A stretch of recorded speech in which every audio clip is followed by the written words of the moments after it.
Hello, you're listening to the Eric McKenna Project. Are you ready? All right, friends, welcome to the Eric McKenna Project. I've been waiting for this one. I didn't think it was going to happen so soon. I didn't, but I knew it was going to happen. I just didn't know when. That makes one of us. Well, I had not formally asked you yet, say that's why. Friends, I have touring professional guitar technician, all-around good guy, which he will debate that. Willie Gee is in the house at the Boogie Street Studio. How are you, sir? Hi, pal. Oh, man. Yeah, I don't know. I was like, he's 62% good guy and 38? I'm horrible at mental math. I'm horrible at math, period. Would that be 38%? 38% touring professional, 62% good guy. Mm-hmm. He goes, I don't know. The thing that I always tell people about myself is I'm kind of like the butter knife that you're using to turn that screw when you can't find the screwdriver. Not really the right tool for the job, but I usually manage to get it done anyway. That's right there. So what the hell are you doing in Pittsburgh here, man? I mean, I kind of know, but I'm trying to take advantage of, I can't even say it's not a day off, it's a non-show day. Yes. In the middle of this Whitesnake Flesh and Blood tour, phase one. Phase one in which Doris gets her oats. We've been doing this run, and it's nearing the end of this first part. And there's a show tomorrow, not in Pittsburgh proper, but I guess in a burb called Greensburg. Or the Palace Theater. Yes. Or if you look at our day sheet, because somebody doesn't proofread, it says the Place Theater. I'm like, The Place. There ain't no other place around the place. So I reckon this must be the Place. Yeah, it's a place. It's a place. I think I think the audio in that place is great. I've never been there. Yeah. So I don't really know what to expect. Interesting. I think acoustically, it's pretty darn good. Yeah. The rest of it, they can have it.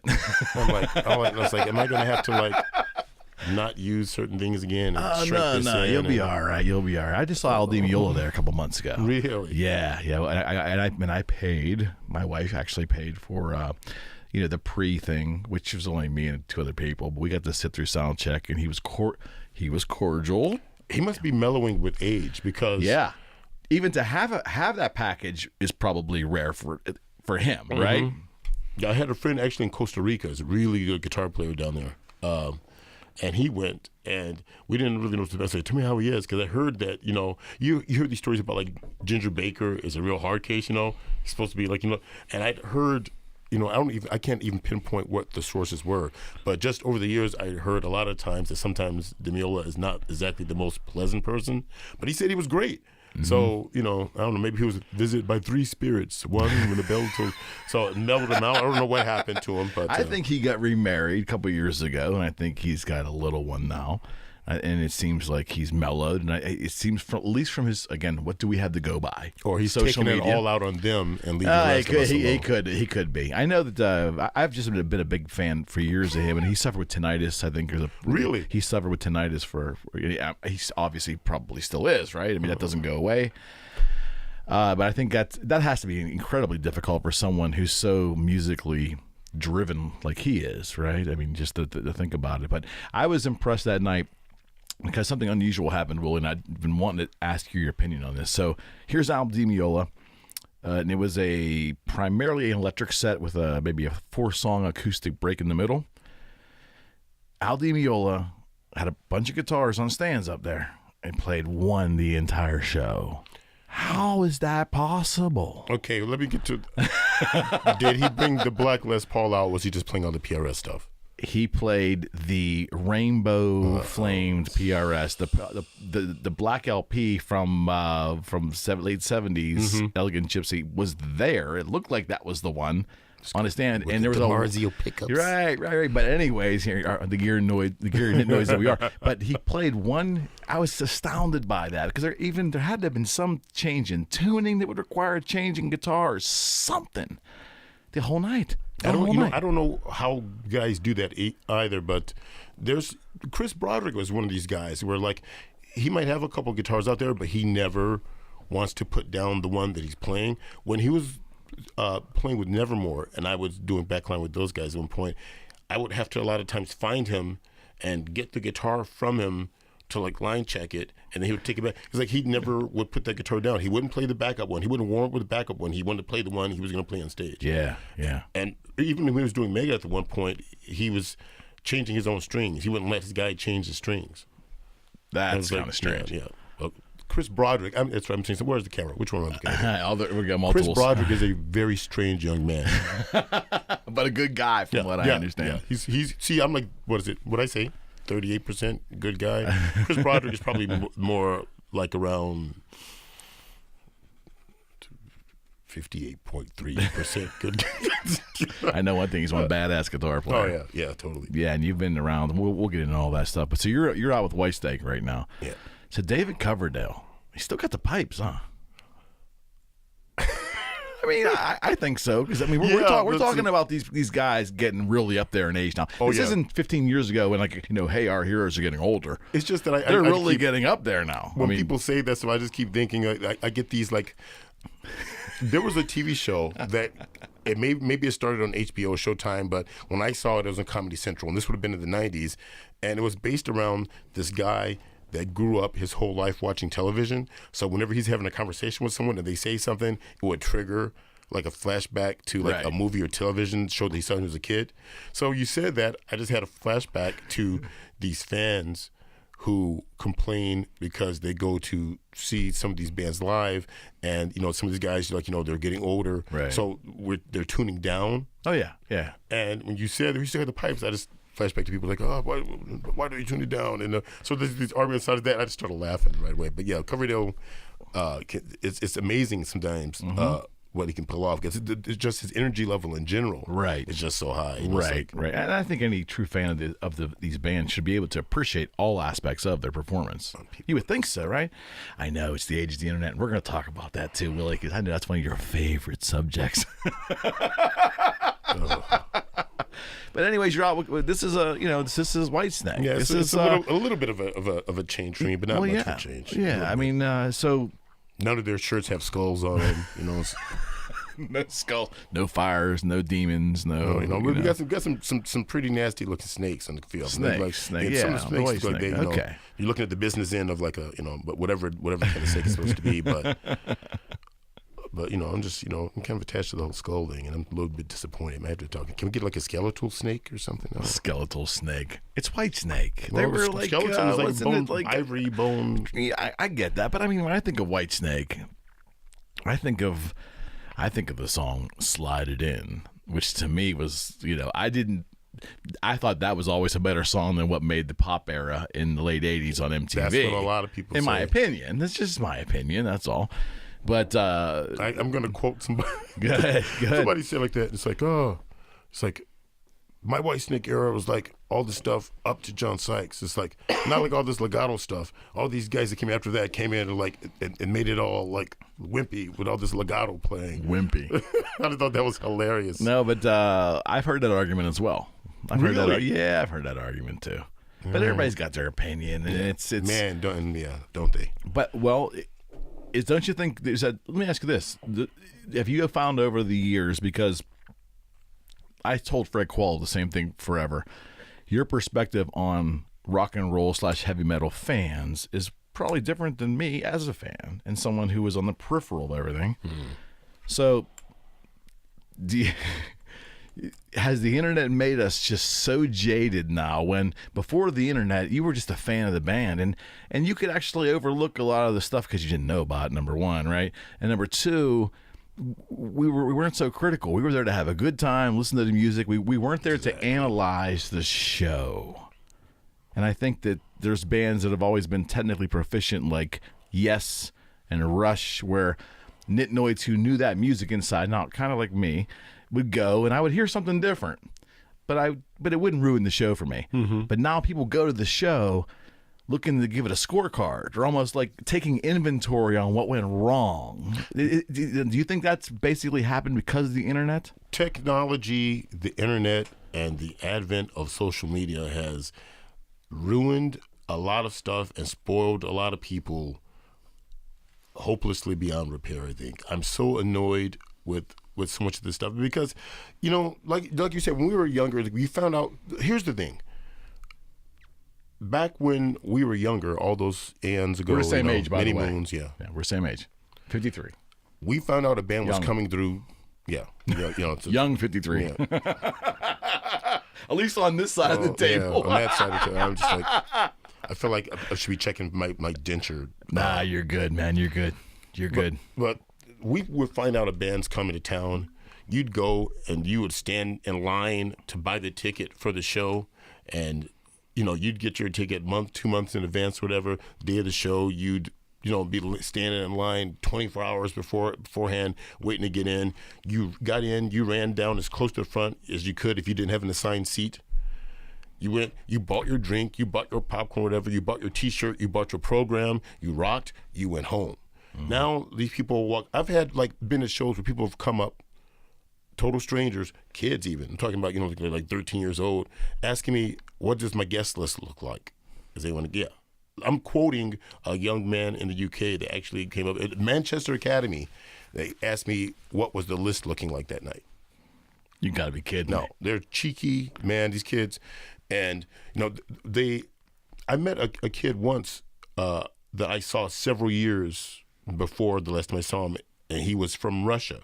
And he came to some show in Finland, and then several years later, I saw the same kid at a Sonosphere Festival in Spain, and he traveled from Russia to Spain to see Iron Maiden. Wow. And then I know people who won't drive to the other side of town to see a band in the States. Or at one point on an early Megadeth tour, the other guitar tech had a sweatshirt or a sweater stolen because the way the venue was is like basically security wasn't doing their job and people had too close access to where we were. Which I know you love that, don't you? I love that. I just had two guys walk into my Guitar World and ask me questions about Reb setup at the very last show I did. I'm not surprised.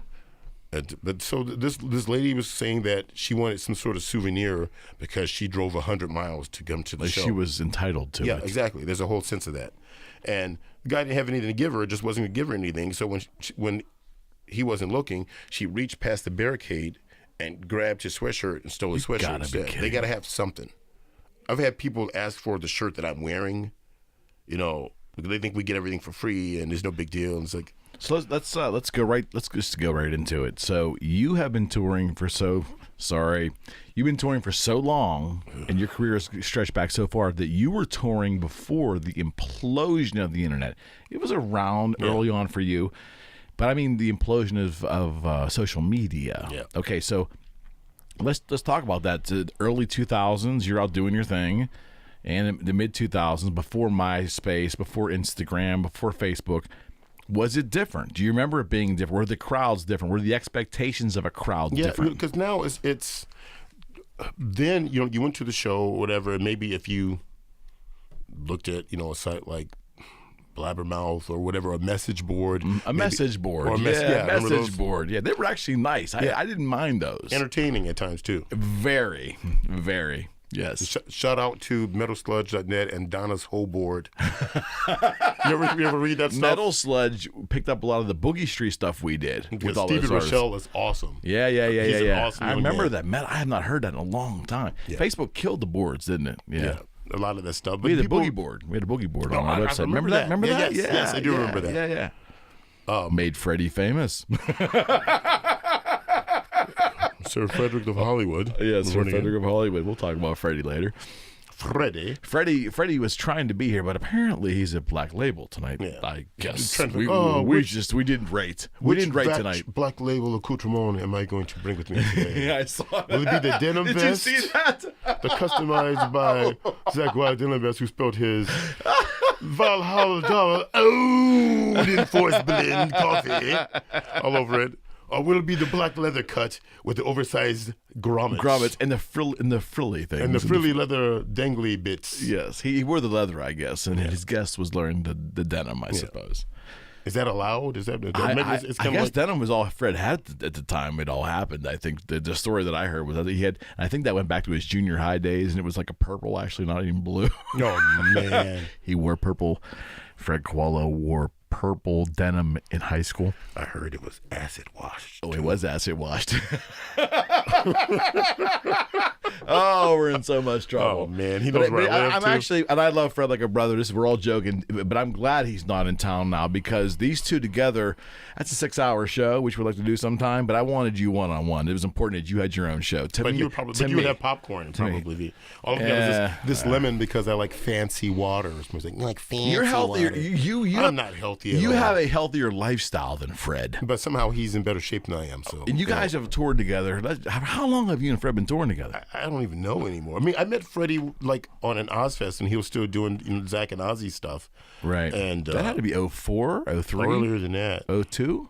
02, 03, 04. Yeah. Man, you guys are old. I'm just like, man, it's something like. Some metal was good though.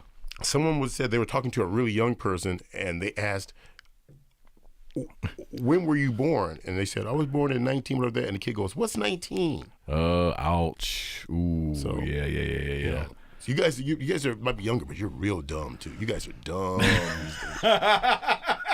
So you toured before social media became a thing. Yeah, back to that. But the thing, that's what kills me. So, you could go to a show or do whatever, and if you had access to the internet, whatever, you could go. Sometimes you have to go. Remember the internet cafes? Oh, yeah. You go and you pay like per minute or an hour and you get time. Right. You could go in there and, make your post on your message board or read stuff on the internet.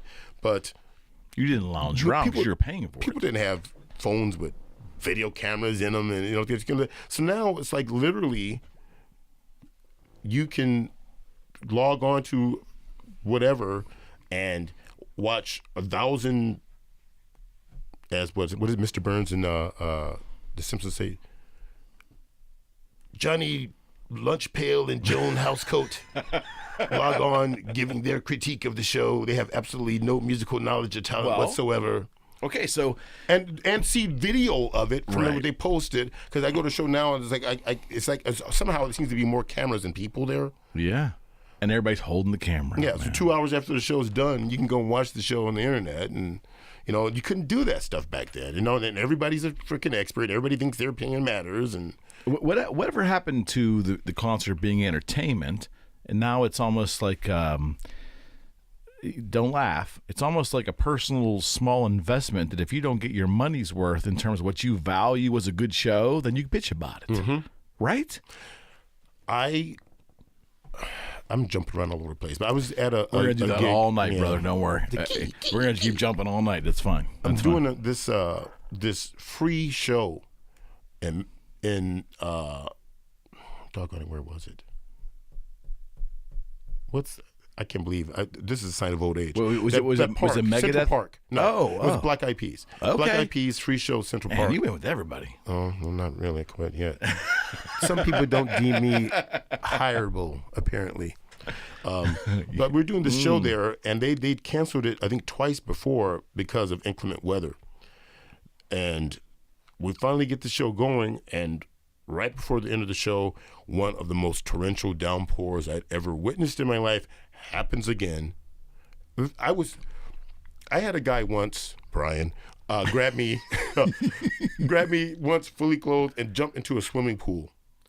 And I had to load out of Central Park in that rain. And somehow it was like I was more wet than when I was fully submerged in the swimming pool clothed. That much water coming down. My body was dyed black from my clothes, black stage clothes being on me. Most of the stuff I left behind in the hotel. Right. And I just left it there, and I got I didn't even bother to try to pack the stuff because I had to fly the next day, and like the boots were soaking wet. Like my whole body was like purple black from black clothes being on and being out in the rain that long. I don't know why I wasn't sick. But speaking of that, so these people were at this show that was a free show, people were heard saying that if they became ill from standing out in the rain, they were going to sue.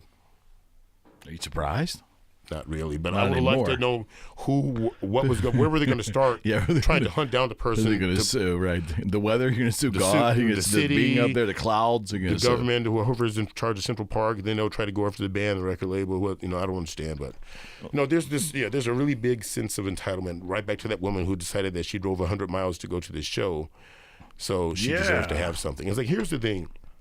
The way I look at it is, if you buy that ticket, it states on there what the venue is, who's performing, what time the show starts, what kind of admission it is, and that's kind of like a contract between you and whoever to see the performance. And it says you're going to see whatever the name is on the ticket. It doesn't say that plus T-shirt, that plus guitar pick, that plus drumstick, certain that plus angle set or whatever. list. Right.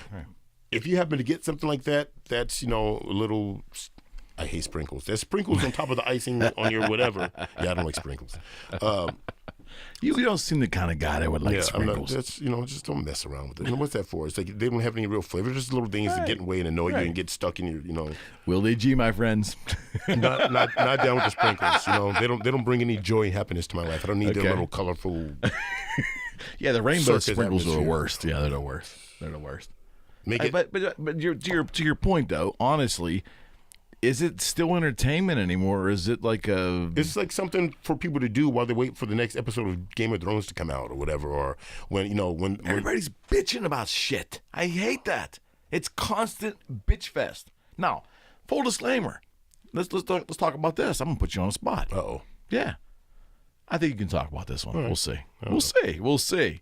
I'm just gonna do this every time. Every time I'm gonna talk about something. I'm gypped. Look at these. These aren't gummy worms. These are gummy magnets. I don't know. Yeah, those might be maggots. Yes, indeed. Maggots. You're eating maggots, Michael. How do they taste? I love the Lost Boys. Yeah, I do too. Anyway. Okay. So I didn't go to see Kiss, which I know you probably already saw this, but I had to surprise you a little bit, maybe.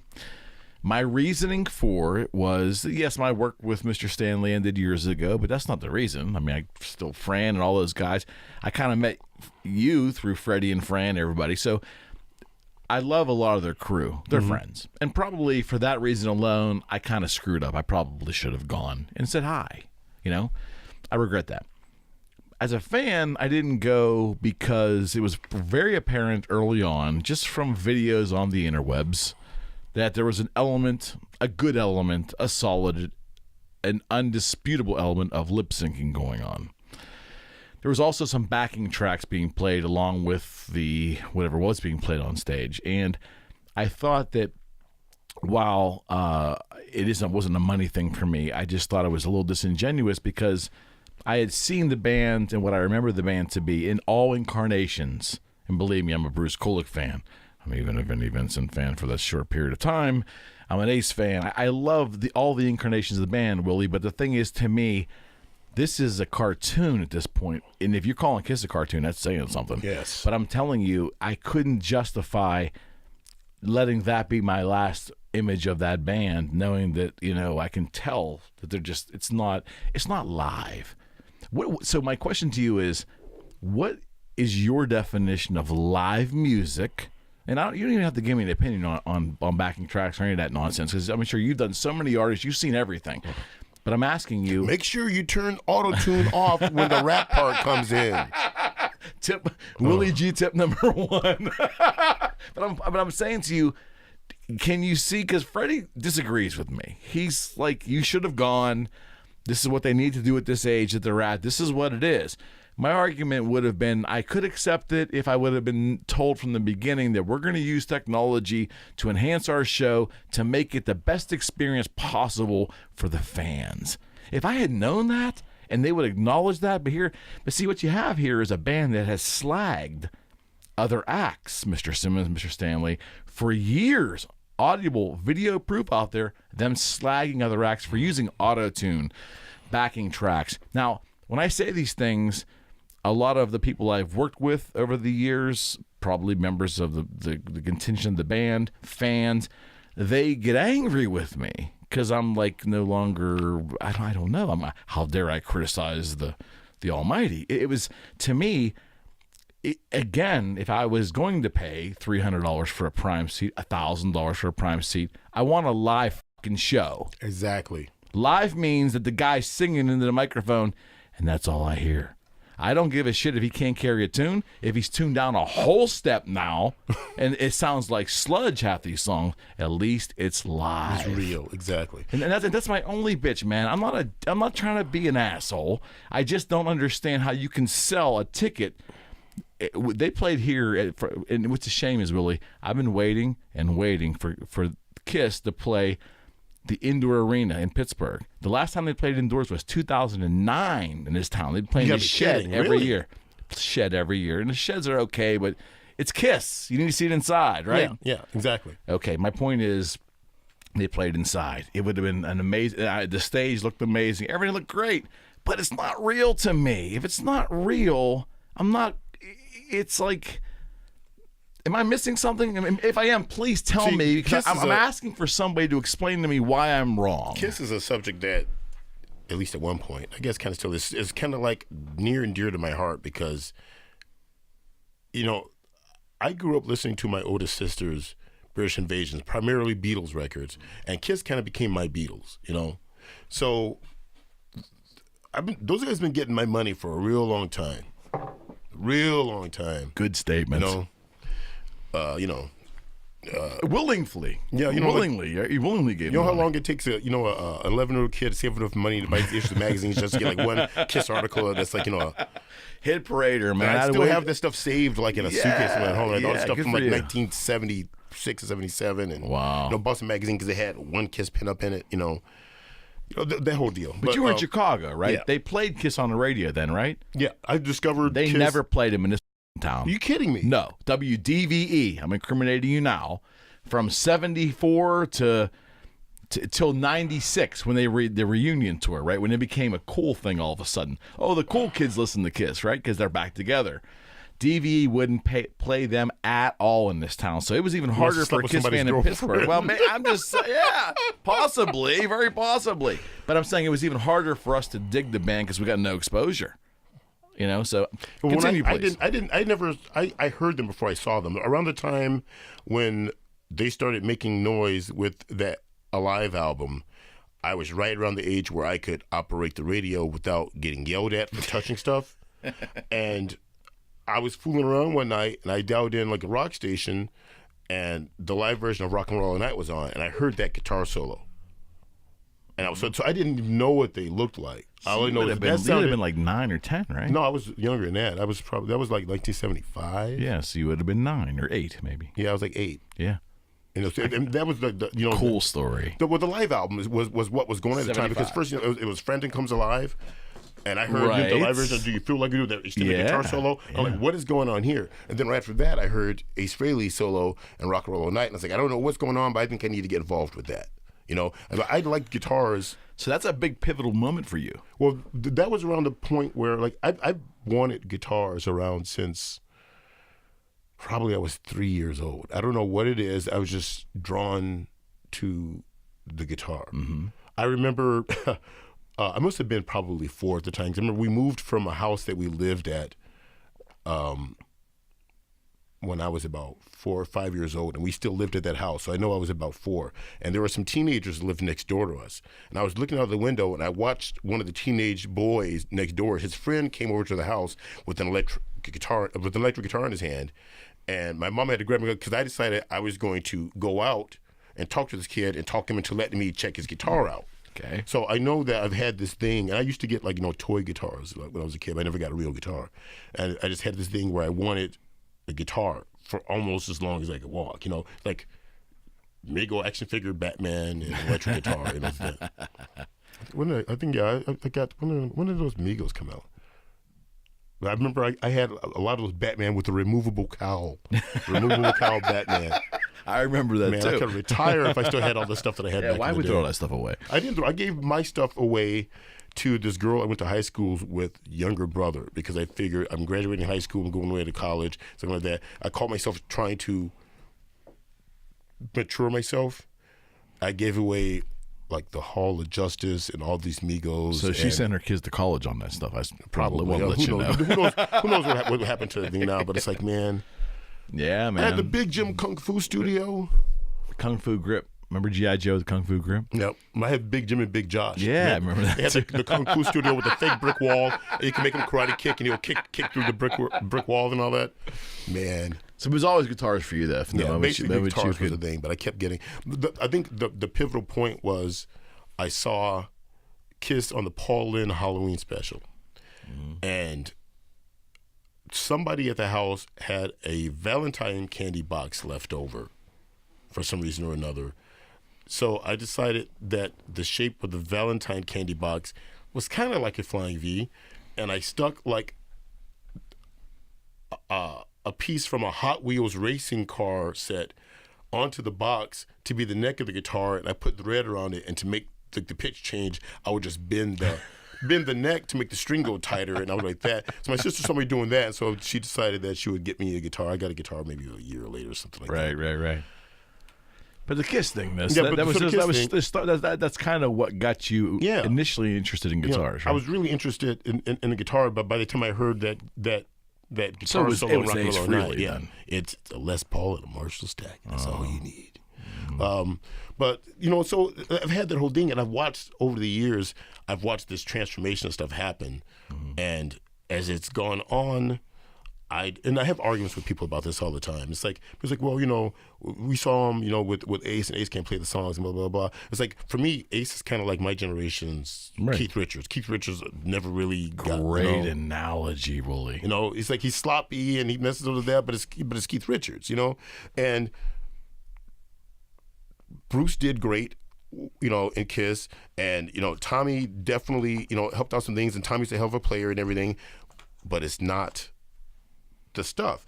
And I saw Kiss probably on Cycle Circus, and this one show, and it was horrible, and I decided that I was just going to have to stop watching after that. At one point they were playing like Calling Dr. Love, and Peter Criss is playing drums, and he never kicks in with the beat. They were almost at the chorus before he actually started playing the drums. That show had some rough... He's sitting there just like hitting a cowbell. I'm like, did you forget how this goes? And it was just this stuff, and it's like, man, this is ridiculous. And then I see, I read an interview where I think Paul particularly said it, but it was Paul and Gene, and they were saying things like, people don't really care who's behind the makeup or who's wearing the makeup, and Kiss is about this image of this band and not about the people who are doing it. And I said, and this was probably 20 years ago, more than that, like, they're gearing us up for when they decide they don't want to do this anymore, and they're going to put 4 ringers out there in costumes and makeup and keep this thing going. Do you think? Oh, yeah. I'm positive. So you think after this end of the road tour, if it really is the end of the road, you think there'll be a replacement Star Child and a replacement Demon? At this point, those guys, by the time I saw like a little toy racing car with like a martini glass coming out of the top of it that said Kiss on it, it's like, I put nothing past what they're gonna, what they'll do. It just, and as far as the whole thing with the tracks and stuff, they're just basically taking advantage of what has become permissible by society. I mean, there's so many. Remember the whole thing about Willie Gee, my friends. Yeah, remember when there was the whole thing with Milli Vanilli? Yeah. Or I sure do. What was that pop singer that was on Saturday Night Live? Something happened on her tracks, and she kind of danced away off the stage. Or whatever. It was a sister of an already famous pop star. Was it Hilton or was it I remember. I remember somebody. But it's like, so this stuff goes on. Simpson or something maybe. I can't remember. But is there any with Ashley Simpson? Ashley Simpson, I think. Yeah. Well, whatever happened the track to her, got screwed up. So it's like, there's this. They do this stuff, and now it's almost like people don't care about the artistry of something or the skill level. They just want to see some eye candy. If you make some lights go blinky blinky and somebody's got the right outfit on, like that. Now, is there anything wrong with that, though? Are we being too harsh, though? If that's what people, because obviously the tour seems to be a pretty big success, even without Ace and Peter. Mm-hmm. I guess it's just my son tells me that I'm too critical, and Dad, you're just too old. You remember when it was like when you were a kid. But this is all it's a dumbing down thing. It's like, yes, you should not be able, if I'm going to, or if anyone's going to spend especially, but once again, it goes back to people messing up a good thing. One reason why I think live entertainment and stuff is so expensive is because people have decided that. One kid actually said something like this. He said, music is basically a collection of ideas, and I don't pay for ideas. And that was his way of rationalizing why he thinks it's okay to download music for free and not buy. That's what happened with Napster. The record. Yeah. So it's disposable almost. Yeah, Music's disposable. They've got to make money somehow because all the outlets, like nobody's buying. Well, now you have people buying vinyl, but it's almost like it's for the hipster act. That's a fad. Yeah, it's a hipster thing, and I don't see that really sticking around. Besides a few people who are avid collectors of it, I mean, maybe there are people who can appreciate the tonal aspect of analog, whatever, versus like a digital, like the CD sound or whatever. Yeah, I had no problem with vinyl, but I think some people are just doing it because it's like the new cool thing to do. There's nothing else to do. Exactly. It's the newest thing. It's but it's the oldest thing, but it's now new again, right? Yeah, exactly. And the thing that kills me is it's like if you can find a CD, the price of the CD still hasn't gone down. Everyone knows how much it costs to produce a CD now. So record labels and greedy people basically, once again, have kind of screwed over musicians. Mm-hmm. And you've got to make your money somehow. And I think it's touring. Touring's it, man. Well, there's that whole deal. And now they don't even make that. That's not as easy because of these new laws and rules about things concerning travel. Like they have this thing where before drivers had, a logbook they'd fill out, but now there's an electronic one. And in some countries they have where if you drive, you have to log in with your code on this computer, and if you drive over a certain amount of mileage or a certain amount of hours that have been recommended by the law or whatever, there's fines for it. I've heard things where like the vehicle will shut down. Wow. If you drive over a certain amount of miles. That could screw an itinerary. So then you have to hire like a second. You have these second drivers. Yeah. And so now you got to hire this other guy. Yeah. But I mean, overall though, do you feel that the bands have the revenue streams have kind of evaporated now? So touring is like, was it when we were kids?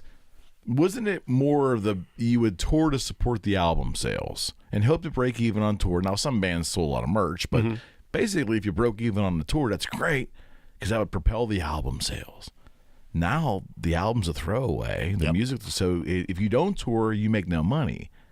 And then the record companies have to have their claws in these. I mean, let's talk about that for a second. You've been around long enough and seeing different incarnations of what the business looks like now. There was a time, even probably when you started, that record companies would front bands' money, would handle, all of the expenses of the touring or all the expenses of the recording. Oftentimes, bands are recording on shoestring budgets in crappy studios because there's no money for the creation of the music, right? And a lot of these guys, I don't know if it's because they're younger or they're lazy or people are getting into it and they don't know what they're talking about. I know a band, and someone at their label was doing nothing as far as supporting them for any touring. At one point, the guy told them, "You guys know all these other people in other bands. Can't you get them to take you on tour?" I'm like, "Well, that's not the way it works." Wow. You don't just because you have a friend that's in some bands like that, your friend just doesn't take you on. Maybe that's the way it happened back in the day. Right. At one point, I think Freddie was telling a story about who was it that went out with BLS because Zakk liked him. Somebody was telling Muldrum or something, or was it? I can't remember what the band was. Okay. But I was reading or listening to some interview, and it's like there was some band that opened up for BLS, and Zakk, they were cool. Say, "Oh, aren't you guys going to roll with us?" So they just followed them, and they went on the bill. Or, Yeah. But that's a good story. That's what rock and roll used to be. It was organic, right? The events and the happenstance used to be organically driven. And right? going back to what I was saying before about, you found out a band was coming to town, you went, it was an event, and you went and you bought your ticket in advance to make sure you were going to get there, and you went in early to make sure you were going to get the spot where you wanted to see whether like you're a fan of the guitar player or you're really into the bass player, whatever it is. You got in there so you could try to get your vantage spot, and you stayed and you bought your shirt and you bought your program. you know, and you went home. Now there's people hanging out all day. They're big. They want this. They want that. I want a guitar pick. I want a drumstick. And they won't leave. They don't feel fulfilled. Yeah. The music isn't enough. In those days, a band could have a gold album and sell out an arena. Now you're platinum and you're playing a theater. Right. Think about that. If you can get a platinum record. Yeah. You know. Yeah. Right. You know, and then of course you have your, you know, whatever the flavor of the, you know, these Ariana Grandes or whatever, you know. Right. You know. But in the rock and roll field, you're absolutely right. I remember going to a Rush show in 80 or 79. I probably was like 15, 14 years old. Saved all my money, went, bought this expensive shirt, like $20 for a t-shirt. Back then was a lot of money. Mm-hmm. Had the program, and our seats were way up there. But just me focusing on like Neil Peart just doing his thing. It was the greatest memory imaginable. I can still remember how everything just felt there, man. Like it was such an indelible like mark on me that I can remember everything. And that is so gone right now. I think David Ellison always tells the story. Critical. We're critical of everything now. Yeah, exactly. You know, because, you know, it's like somebody goes, you know, because they'll have a social media or somebody to social media, so they go on and they watch some show or they read some show, and then there's an option to leave your comments, and you know, so of course you can't just watch it, and like, now you got to like put your mark on it and give everybody your 2 cents about what you think happened. And because the internet's leveled the playing field and listen, the internet has given the voice to the voiceless. God bless them.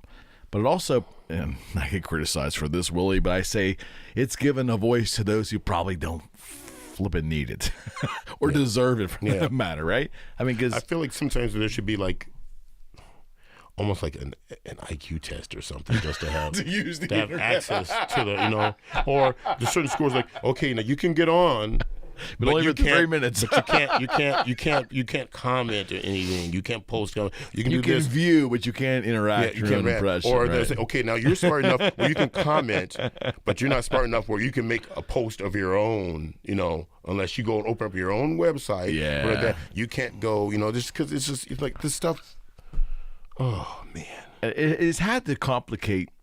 Freddie thinks it's complicated his life immensely as a touring professional. It had to have complicated your life. It had to have. I mean, you meet more people, which is kind of cool, and you probably met some great people. I don't need to meet any more people.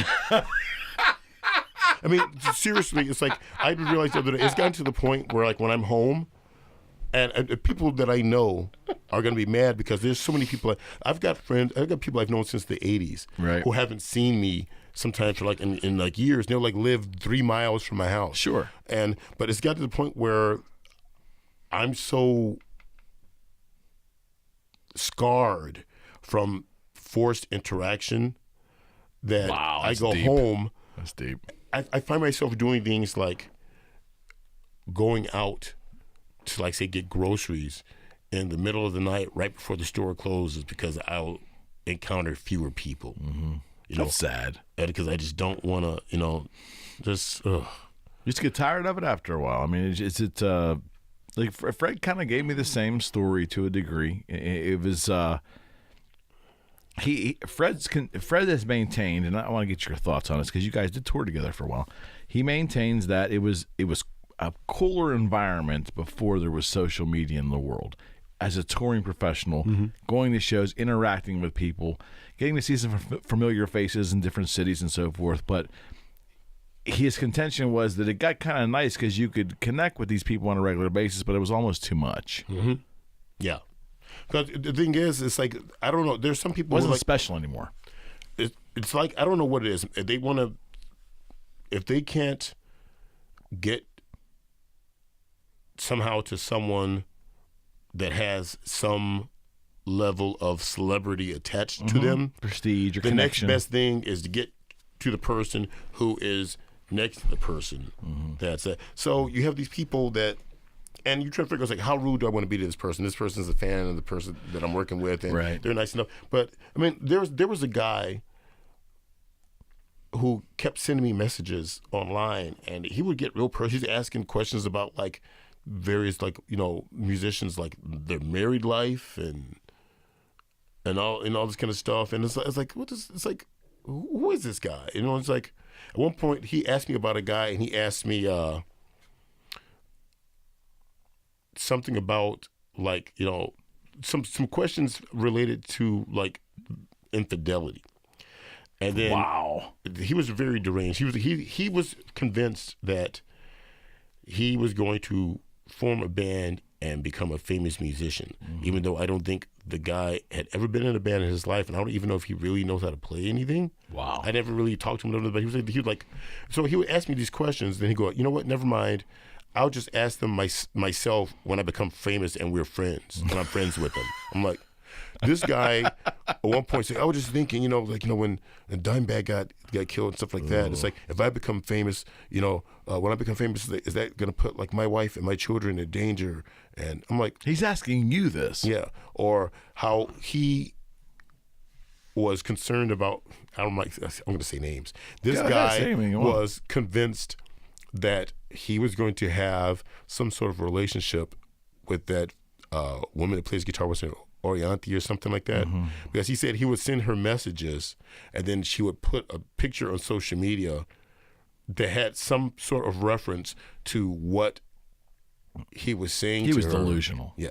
So I'm like, was he actually messaging that person? Was he getting catfished or what was going on? Like, yeah, because I was talking about blah, blah, blah, and then she put a picture up and she was wearing a T-shirt from blah, blah, blah, blah. That's insane. And then he's like, I wonder, it's like, he said, I'm really interested in her, that hopefully she's a virgin. I'm like, what? Do you know who she's been dating for like the last? He's got this whole thing about how he wants to hook up with girls who are virgins because he was worried about getting some sort of communicable disease. Oh my God, dude. Yeah. I don't know how you guys do it. Sometimes I'll read the message because I get amusing, and then it's like, okay, this guy's got to go. So when you were at a show, and we were talking on the this guy's got such a tight window today. We made accommodations for him to be here, and I really appreciate this. It means a lot to me. We were driving, and we talked about the last time I actually was in the same sphere as you. We talk a lot online, but we never in the same room. Yeah. Wasn't a room. I was on the Megadeth stage, 2011. It sure doesn't seem like it was that long ago. Yeah, it was 11, man. That was 8 years ago. But what I remember from that show was you were annoyed, and you were annoyed because you were. How do I say this? Do you even remember who you were touring with then? Who was 2011? Who was opening for you guys? Was it Megadeth at the time? Yeah. Who was opening for you? Well, it wasn't a festival. It was an actual tour. You guys were on tour in Pittsburgh. During the summer of 2011, we were on that Rockstar Energy Drink Mayhem tour. Well, could that have been it then? Maybe that was it? So that one on our stage they had a rotating... Yeah, that's what it was. And there was Disturbed and Godsmack. Yeah, because I was there to see Dan Donegan too. That's doing the guitar thing. Remember that? Okay, so and he had actually, and Dan and I had worked together with years prior. The point was, you were fit to be tied. You were extremely generous to me. I remember because the first time we got to meet each other, you were. I'm just hearing all the other people saying you were extremely upset, and it was because there was too many people walking around with passes. Some were working passes, which we can talk about that for a second. But there was multiple bands. That's right, because there was multiple bands on the bill. And what ultimately happened was people were simply just getting in the way. And it isn't even sometimes, I think, you guys being able to do your job effectively, which is an important thing naturally. But there's a safety element there too. Mm-hmm. And you, man, I remember you were fit to flip and be tied, man. Too many get these things and they get the pass and they think that. Well, how does that work? To the people that have never had a backstage pass ever, Willie, people that are watching us going, what is he talking about? How does if someone goes to a show and they happen to somewhat befriend somebody that maybe works for a band, they ask for a quote unquote pass. The pass meaning that they can come behind or side of the stage and observe or walk around. There's different levels of passes. Okay, let's talk about that. There's an after-show pass, which means that, and usually there's an area. You go to see the show, but you don't come backstage until after the show is done, and usually they put aside an area. Usually, maybe it was where catering was before, or maybe there's a certain green room that's been set aside for hospitality, where friends and family and guests, and they have them and they collect you there, and then like whoever artist, whoever, they come through there and they meet up with you there, but you're not supposed to be anywhere backstage before the show's over. It's an after show pass. After show, with the emphasis is on after. Yeah, and then there's the guest pass, which allows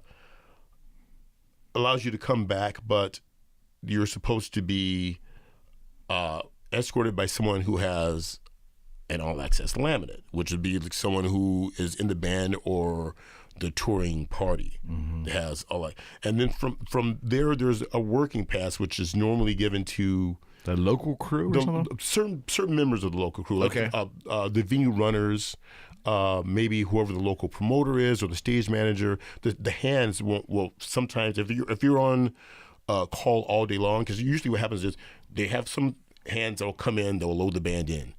Past a certain time, a bunch of them will get cut, and they'll keep a fraction of those guys, and those are the ones who are on all day. Right. And they help out, like, depending on how many bands on the show, they help get one band gear off stage and prepare the next band for their thing.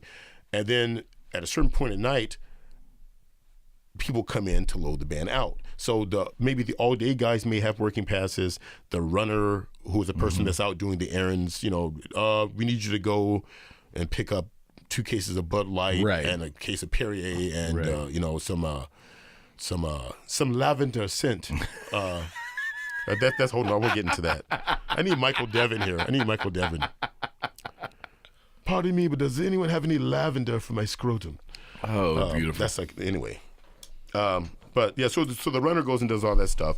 But sometimes maybe somebody like yourself or maybe there's someone from an endorsement company that's coming. Yeah. And maybe they're bringing a new guitar or some sample of something. So they'll get a working pass so they can leave the venue and the stage area freely. Yeah. But working pass is supposed to get you anywhere but in the dressing room. If you need to go to the dressing room, then you usually need to be escorted by someone with a laminate. Yeah. They have guest passes, and the guest pass will allow you to come back, and you can usually stand side stage, but you're not allowed to go back into like catering and the dressing rooms and blah blah. Then if you have a laminate, then your laminate means screw you, I do what I want. All access. Yeah. Unless there's support band laminates, which means then there's because certain areas, maybe if you're a headlining band, the support band may not be allowed in. Yeah, I saw that on some of the Kiss shows. Yeah, a lot of the support and I will tell you, point blank, I want to be very frank about this. Paul Stanley, Franz Stuber, the Keith LaRue, the Kiss crew, we always had all access. Paul was extremely. I had the little extra sticker on mine, which means I could go to his catering and. I mean, I was always taken care of. There was never an issue. But the reason I bring it up is because I think a lot of people don't understand that it's freaking dangerous up there, man. Everybody thinks they have a right to be somewhere. No, they have no business right, being. No. You can't hear anything there. You can't really see anything there. The best place to be at any show is at or near front of house. That's where it's going to sound the best. Exactly. That's where it's going to look the best because the guys who are controlling what goes on stage are stationed right there. Right. People just want to be side stage because it's somewhere that everybody else can't get. Exactly right. And these days that's where they can take a picture of themselves with somebody. Yeah. So and let me tell you, as a fan, so I had a chance to be side stage at Paul Stanley's solo tour in '06 with Franz Stuber. He said, "Hey man, just hang out with me. Well, I will do some guitar changes with Paul and all that." And I said to him, I've waited for this tour for my long time, for him to do a solo tour since '78, right? I saw that when the line went down around the block. Yeah, man. To get into that place. It was crazy. The thing was, what I told Fran, I said, I know this is going to sound ridiculous. It's so amazing that we're here hanging out with him, but where am I going to see the show at its finest? He put that pass around my neck, which enabled me to stand literally where the pit was, where you're going tomorrow, by the way. And I stood there and watched the entire thing. And he said, had you sat side stage with me, you wouldn't have gotten the full effect of the show. So the point being, to enjoy the show is if you're a fan of an act, you're better off, like you said, in front of the house. You're better off seeing it there. It's a fallacy that you're going to have better seats on the side of the stage. It's ridiculous. It's actually, you're in the way. And in some bands like Megadeth, Kiss bands have pyro, and that's dangerous, right? I remember it's not a joke. It's really dangerous. There was some Megadeth tours where we had pyro and concussion stuff. And there'd always be people standing on the side of the stage, and I would know when it's doing like that, and I would go and I signal them, and I go like that, and I put your ears like that or that, and they look at me like I was crazy, and so I would just shrug, and then bam, you see them jump, and I was kind of like smiling, like I tried to tell you. But see, you shouldn't have to worry about that, and this is where I think, how do I say this? It's almost an occupational hazard for you guys, right? When people are in and out of like everybody, you guys all have a system. So you bring the crates in, the guitars are there, you fold out your work boxes there, all your stuff is there. Hopefully, where you left it last city, it's all there for you, right? People coming in and out of your space is only going to hamper your ability to get ready for the show. I see that, man. I saw that 20 years ago. Why is it hard for people to understand that? And here's the thing with me. I don't let anything go. And I always tell people I never meet anybody one time. And I always remember either a name or a face. Sometimes I remember both. Mm-hmm. Not always. But I can flash back. I was out with the Lamb of God at one point. And I still say a certain person whose name I won't mention. I think they were doing something like they were hazing us at one point because Lamb of God had this big, ridiculous backline, and they were direct support for Ozzy. We had more backline than Ozzy had. Wow. And that drove their production people nuts. I bet. We had cabinets that went 5 across and 3 high. And 3 high? 3 high on each side of the stage. And there was 8 bass 810 cabinets. There were 2 across and 2 high there. And so we had all this stuff. And every show for like 3 shows during like their last song, a wireless would start messing up as if something was squashing the signal.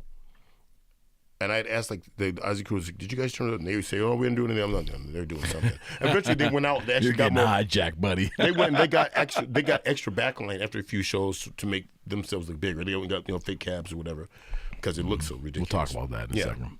So at one point, maybe it was the second time it happened, and the guitar goes out, and I'm scrambling.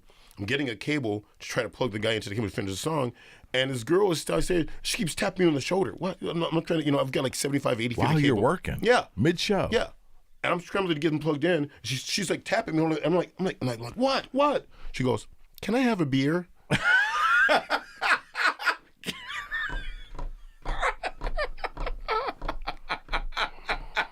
I'm not going to say your name, but I know who you are. And I know I don't know what your house is, but I know where you live. Yeah, man. And I know where you hang out. I'm just waiting for my chance to get even. I'm a patient man. I'm waiting for my chance to get even. See, my experience has been, in my very limited experience, just, let's say from like 06 through 14 or 14.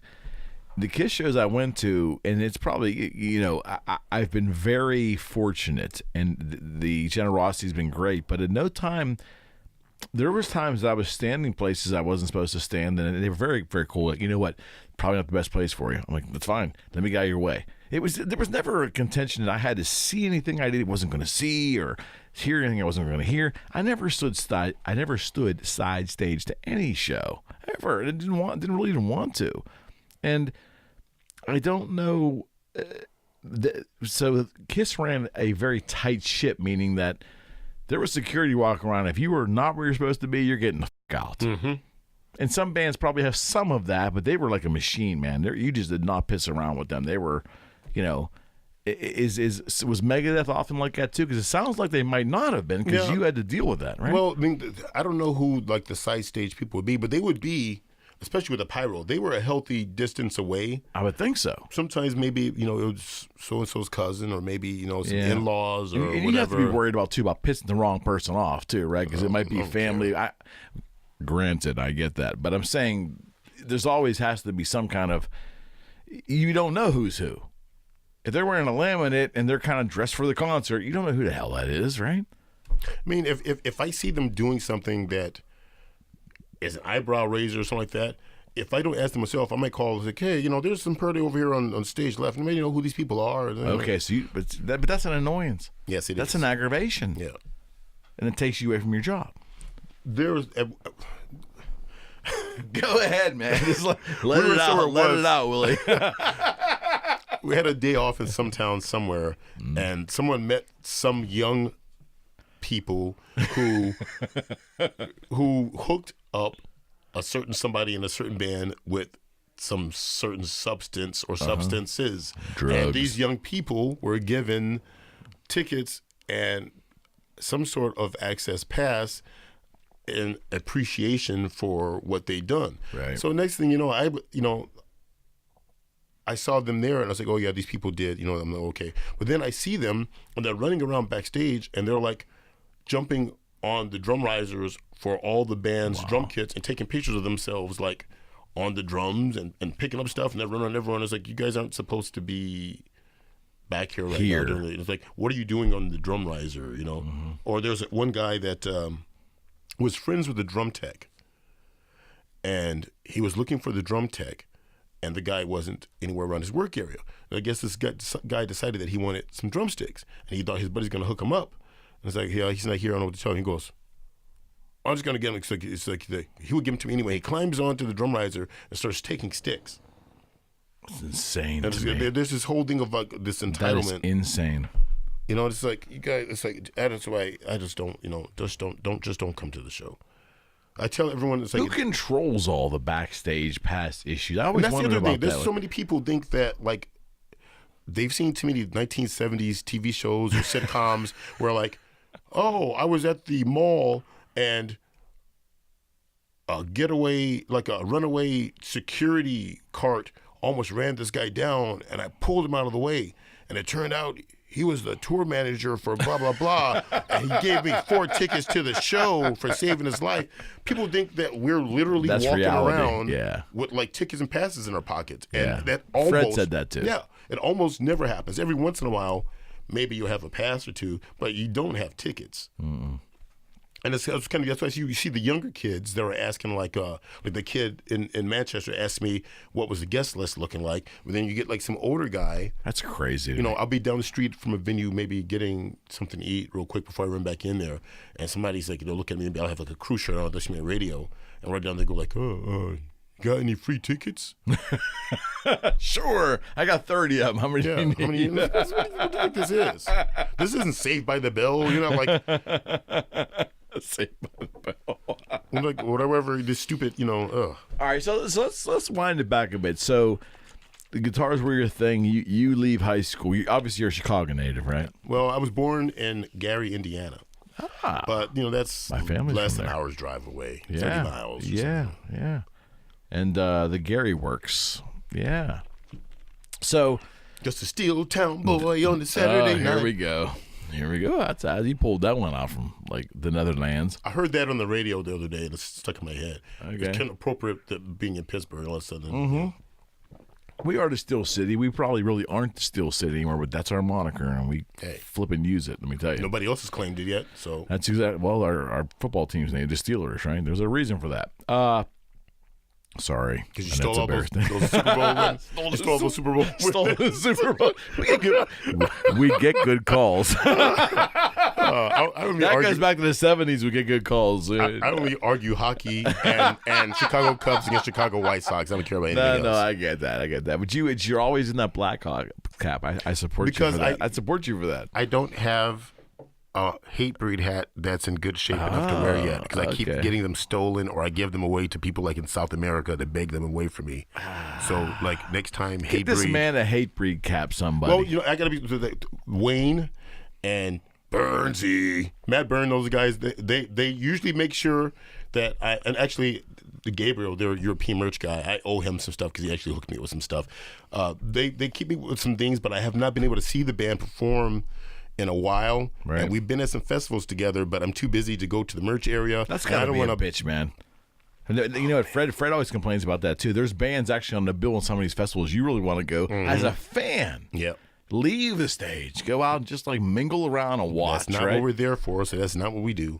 You don't even get a chance to do that unless it's a separate day. If you're there for multiple days, a lot of times we're almost never anywhere for multiple days. So you go in for your we play, we leave. Wow, why is that? Money? They figure, what are we staying here for? We're going to the next city. Well, sometimes these festivals are destination points where you don't have another gig for a month. Sometimes, right? I mean, it's weeks, right? It's not me. Not the bands I you did were one Fergie gig where we were in Europe. You and there was were a Fergie. Yeah. Holy it shit, was the dude. same basically the same band, and most of the same production crew was from when I was doing Black Eyed Peas, and so I thought Fergie would be a good idea. The guy that I was working for is a prince of a gentleman. Okay. The guy, one George Pahone Jr., better known as Jorge when his Wild Side comes out. But yeah, he's fantastic. George is fantastic. Hey, George. Salute the Jorge. Hey, George.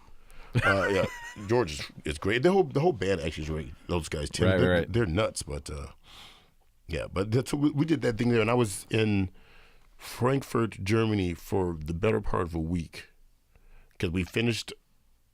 Where were we? I think we did Rock in Rio in Portugal, and the next show was some festival in like Frankfurt. So we left Portugal and went to Germany and just sat there and waited. And that's the only time that's ever happened. The closest that I've ever doing something like that is when you have something like we left Japan and went to Australia, and we had to wait for, like, say, 3 days for our gear to clear customs from another company, so you just have to sit and wait. Right. But that whole thing about, that's for, like, those big time. Maybe if you work for U2 or somebody, you get to do that kind of stuff. Not me. I'm slugging it out in the trenches. You're in heavy metal, buddy. Yeah. Am I right? That's for the elite team. That's for all those people who are techs for people that they think that I'm working for. I'm not doing that stuff. So Freddie wanted me to ask, and now's the perfect time. Freddie said, "Ask Willie about the wedding band." Oh man, what a disaster! Was that like right after high school? No. Apparently, you were in a wedding band. Yeah, right? I was in this band. It was more like they did weddings, but it's like they were like on the corporate circuit. They were like a corporate circuit. They were like a corporate party. We used to do stuff for Sears and a lot of stuff for there's a lot of stuff for people in the medical profession. And, so I'm guessing there was probably a lot of Glenn Fry in there. Oh no. Here's the thing. These guys, it started out as like a Motown review. Motown, okay, that's cool. And then that's cool. Disco got really popular, so they started adding these disco songs in. I managed to get out of there right before they added Copacabana. A little Barry Manilow for you. I was working my real job. I was at this place that was like off-press proof. Electronic imaging printing place. I was there for 10 years. Really? And that's what I did. I was, You were a printer before you were a guitar technician. And I started out cutting various types of stock to various sizes for various press presses. Okay. And then by the time I left there, there's like, okay, we have to. We're doing something for the Bradford Exchange, so you have to emboss this picture of the moon landing, into this from this coin and the moon. And there's an HMO that they want you to put their HMO logo on Alka-Seltzer tablet, or this model. It's like she's got like a little flat, like part the tip of her nose is flat for some reason or other. So you got to airbrush that over, and she got a little bit of crow's feet, so airbrush this out. And that's before all this Photoshop stuff, right? Oh no, it was Photoshop. It was Photoshop. Okay. But back in those days, it was pretty primitive, right? It was when I was last doing it, we were on Photoshop 3. Ooh, that's primitive. And very primitive. A Macintosh Quadra 800. Oh, that's like wait a while. Yeah, the gigabyte didn't exist yet. We had like what was it, 250 meg, like these things. They were like these carts.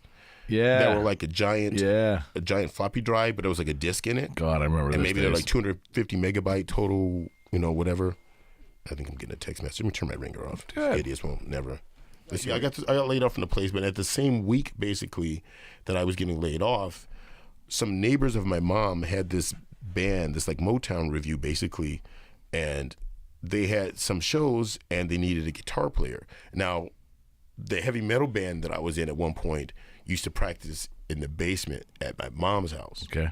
So, of course, they could hear that. Sure. And they would see me walking out with guitars and stuff like that. So they asked me to do a couple of shows with them.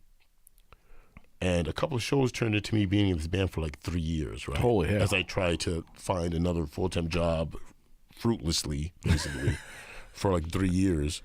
It's a Motown review. Yeah, they were called, originally they were called like Ajax Motown Mania, then they changed it to Ajax Music Mania because they started playing stuff that wasn't Motown. So we had this band, but they had like top 40 pop stuff. No, it was like they had 4 male singers and they'd have like 3 or maybe 4 female singers. Okay. And they would come out and they would do a song with everybody on the ensemble. Let's say they would start the show out doing rock the boat or something, you know. The Hughes Corporation. Yes. How do I know that? Because it just our love is like a ship on the ocean. So I'm like, you know, and literally. Why did we just do that? I just left the band I was in that spring. So maybe 3 months had gone by, and I literally went from pointy guitars, windmilling, leather clothes, spikes, playing in tune covers, spikes, you know, guitar tuned down to B flat, and then I had to go out and buy a tuxedo. And, you know. That's great, though. That's a great story. So I'm doing this stuff, but it was a nightmare for me because it's like I was kind of filling a hole. Basically, it's like they just wanted a body in the spot, but they knew they got me from a heavy metal band. Right. But as time went by, I had this woman say, well, we want you to get sound more like George Benson. And I'm trying to explain to her, I said, well, it's like, I'm playing a solid body guitar with active humbuckers so into a tube stack. Up here. Right. And he's playing, you know, it's like, it's never going to, she's like, oh, that guitar is just a guitar. You just plug it in. I'm like, well, why do you think there's so many types of guitars in there? She's like, whatever you got to do, just fake, you know. So they had no idea. So I'm like, I'm really getting sick of this. Did you end up getting a hollow body? I don't know. Because Benson got some smooth licks, man. I like George. Yeah, I like He's George a Pittsburgh guy. I like George originally, too. Right? I didn't know that. Oh, really? yeah. Oh, yeah. Oh, yeah. He doesn't think too fondly of the town, but you watch the history of him. Because it's kind of funny. Guy. Because that's Pittsburgh guy. My buddy Bob Cowan, who works for Metallica now, is also a Pittsburgh guy. Who's his last name? Bob Cowan. Really? Yeah, he's a Pittsburgh guy, and he worked for Benson for quite a while. Pittsburgh guy. So that's one of the little connections. Yeah. I love George Benson. But Bob's old school metal too. At one point, I sent him some Omen CDs, and we were watching some footage from Hallows Eve. Ooh, that's some. I'm gonna start singing Hallows Eve songs in a minute. Metal Merchants. If you guys don't know the song "Metal Merchants" by Hallows Eve, then you're a poser. You better look it up. You deserve to be run over by a nasty. All right, anyway, I did that for 3 years. You do a wedding band, and I'm looking for jobs and stuff. So how does that work for you then? Because I always wondered about this because. This is the one thing I've never been able to ask anyone. So you're a rock and roller, and you're standing there, and you're playing. Four Tops medleys. I'm sorry, not crap, but that's the wrong word. Oh, you say crap. I love the word crap. I'm surprised. Have I said crap since I've been here? You've not dropped. Listen, I was worried about the swear jar. He came with money. Look at that.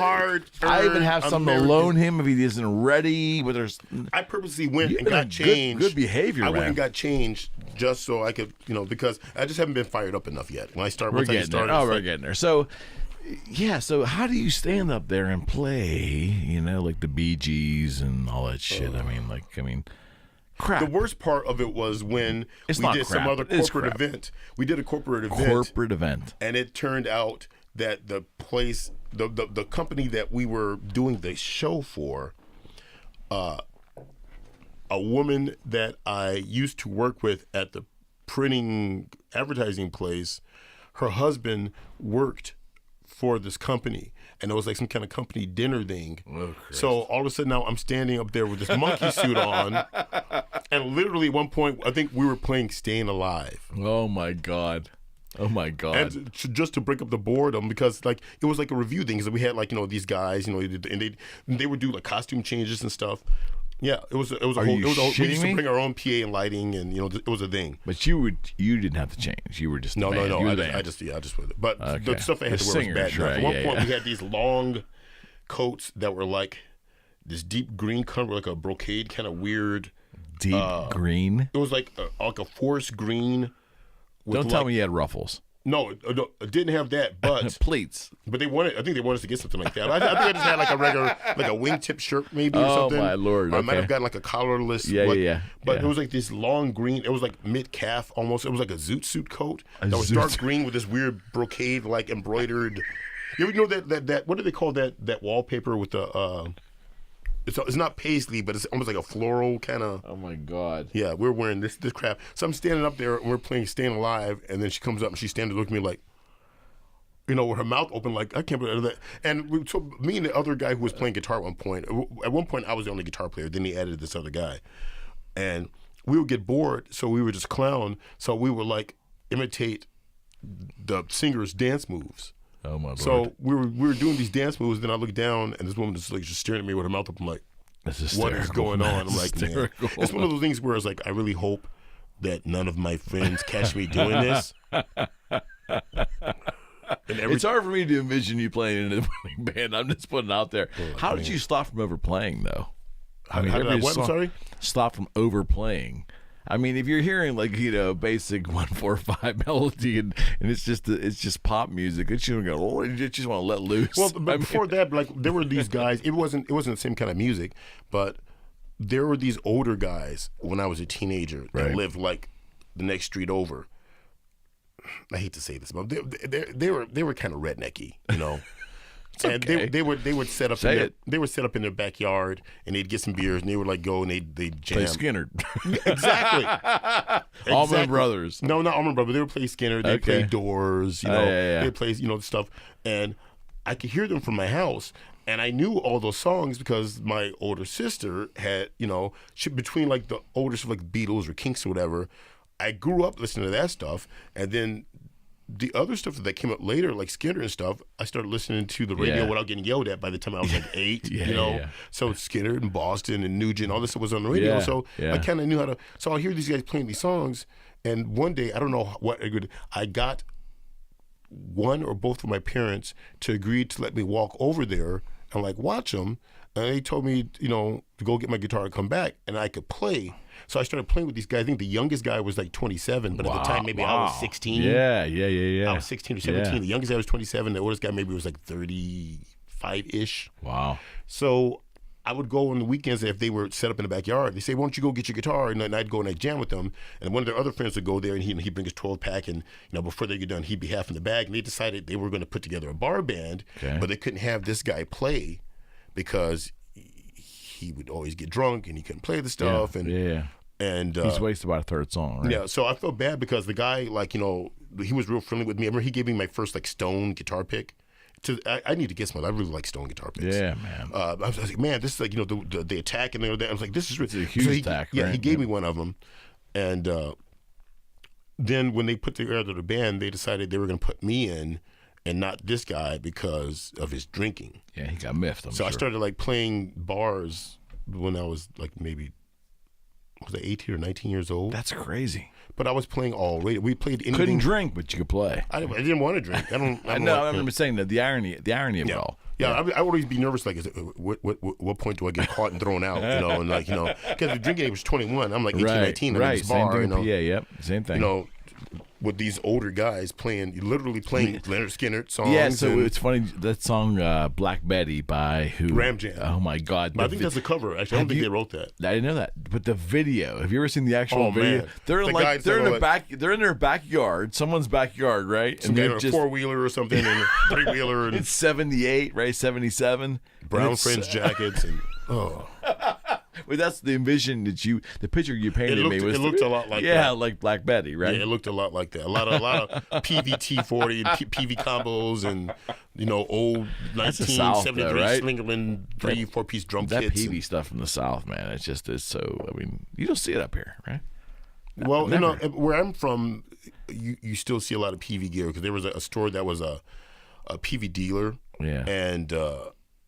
It's working man's gear is what you can afford to do. So a lot of people bought this stuff. So the section of I was from Northwest Indiana. Right. There was a lot of PV gear around. There still is a lot of PV gear around there. People aren't really playing them so much now because other stuff has kind of overtaken them. But where I'm from, the Chicago area, you still see a lot of PV stuff. I know the PA systems in churches of worship and things. Those things are their PAs are huge. I owned a PV mixing board at one point. I think everybody did at one point in time, right? All right, so you're doing this and you're having fun, and I mean, I didn't really like it so much, but it paid pretty decently. I bet. I was making like $175 for like a 3-hour show or something like that, which in that era wasn't bad. Yeah, especially when there's not really anything else going on. Right. In the summer, they'd have these country clubs with the golf parties and stuff like that. They hire. So oh my God, that's hysterical. Yeah, I'm gigging 3 to 5 times a week. $175 a show, and then sometimes they want you to play another hour. Yeah, so you get extra money for doing that. Yeah. all that kind But of how stuff. did that lead you to the road, though? How did that lead you? I'm doing that, and a friend of mine that was in a different local band, but we were, we knew each other, and he somehow, he was a stagehand, like local stagehand, and somehow from there, I guess, he became a touring guy. Now, since I wasn't like in the local band circuit anymore, I hadn't been playing metal, for 3 years or whatever, how long it was. I didn't really see him around. I didn't see anyone around very much, so I didn't know what he'd been up to. And he was on a King Diamond tour somehow, and there was some other band that he worked with that was going to go on tour with the Dave Matthews Band. So he wanted to go out with his band that he worked with from time to time because it was going to be bigger tour, and but he had to get someone to take his place. And my best friend, the same guy with the Paul Stanley shirt, worked at a music store, and he asked him to do it. He's probably still kicking himself now. Maybe he's not. I don't know. He asked him to do it, and for whatever reason, he either couldn't go or he didn't want to go. Right. He goes, "Why don't you call Willie? He's at home. He's not doing anything." So he asked me if I could sub in for him, and I did, and he wound up going and do stuff like Smash Mouth and without that, and every time like the Danes and the Swedes came back, usually I got the call. Okay. And at the time, this would have been spring of '98, right? And King Diamond had just hired this young guy named Glenn Drover to play guitar. Wow, there's a name for you. Yeah, so Brother so played drums, right? Brother was a drummer. Yep, Sean was the drummer. The other baby with the one eyebrow in my life. Those two. Ugh.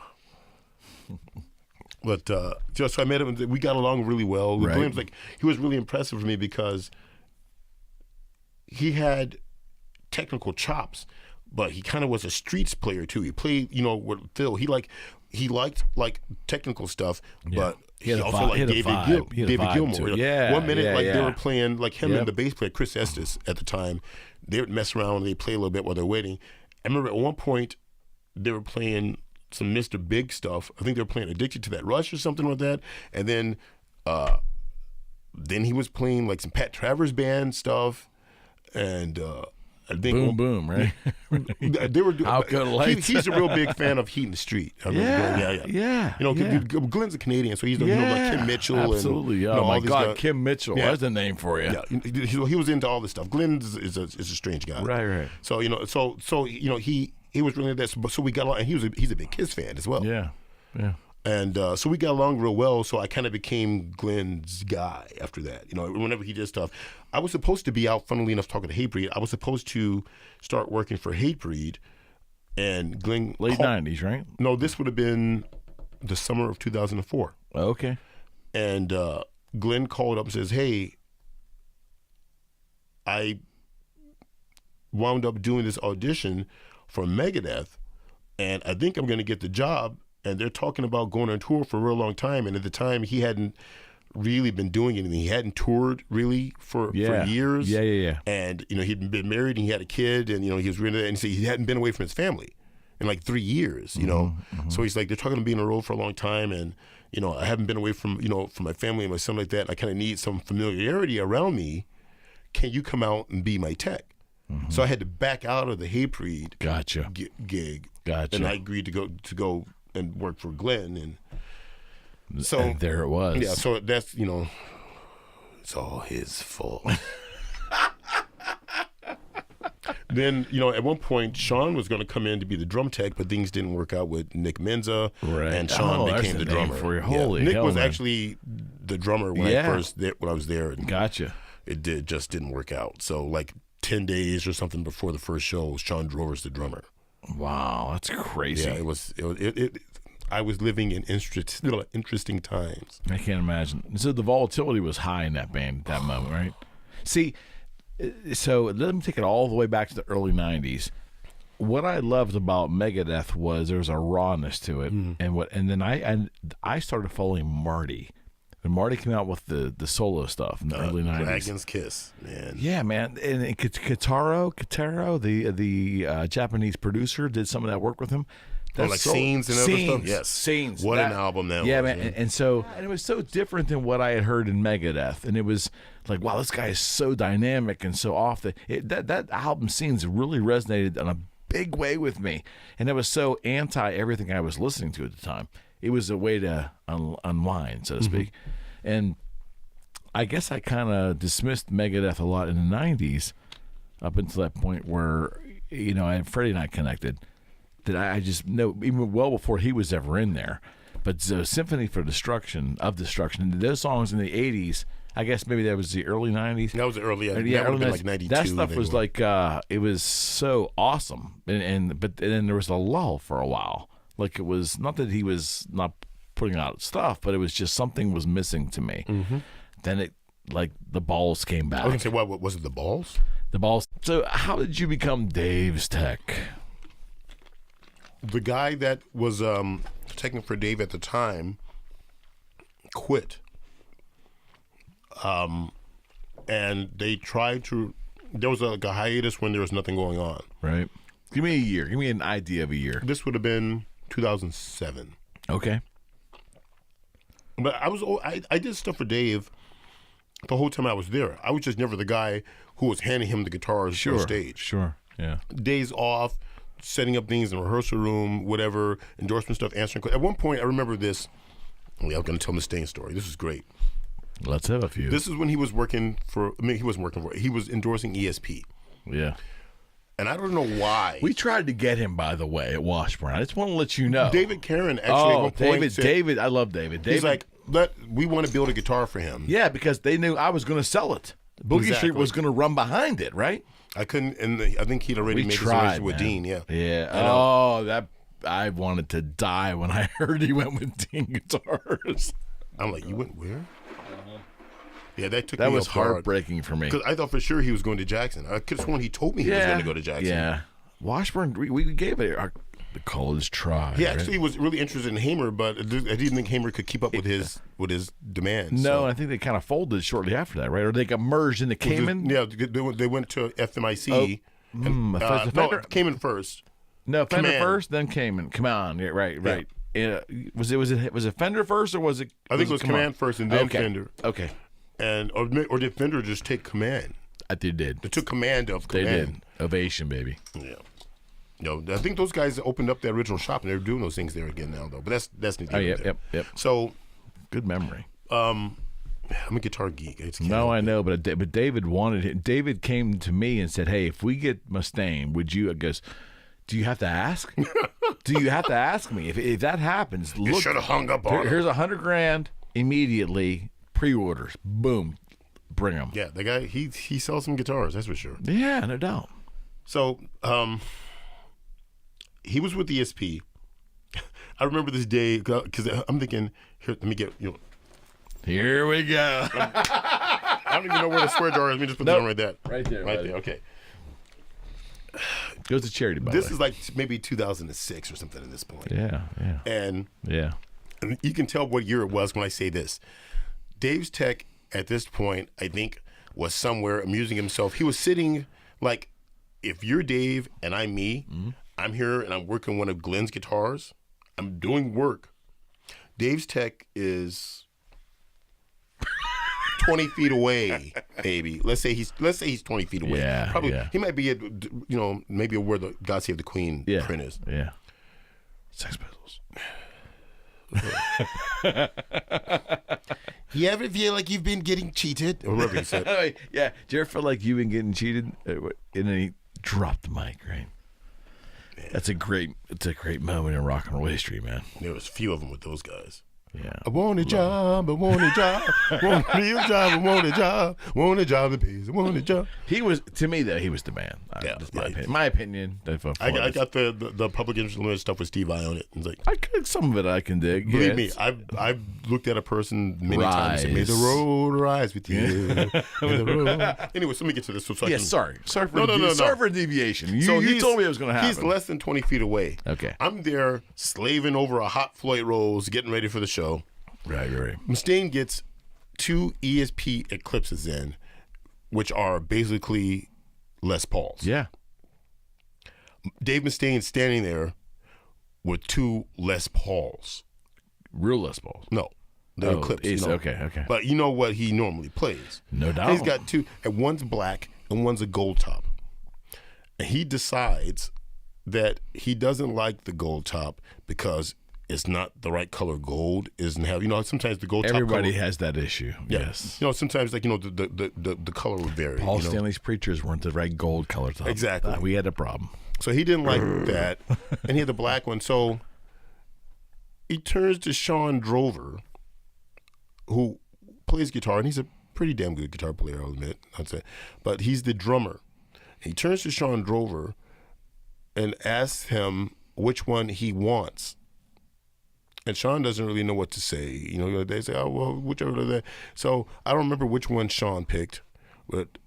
Or actually, I don't even know whatever happened. What happened to that guitar, Sean? Sean is notorious for breaking things. Oh. He's got like a slew of broken guitars. He wants me to come visit him in like Atlanta, basically, so I can fix his broken guitars. There's a hook. There's a hook in there. His claim to fame is that he was playing a guitar once and he broke like 2 or 3 strings simultaneously. Somehow he believes in flat picking everything, and I'll do it. He has no tact. Much like when he speaks, he has no tact. It's kind of strange because he's very tacky.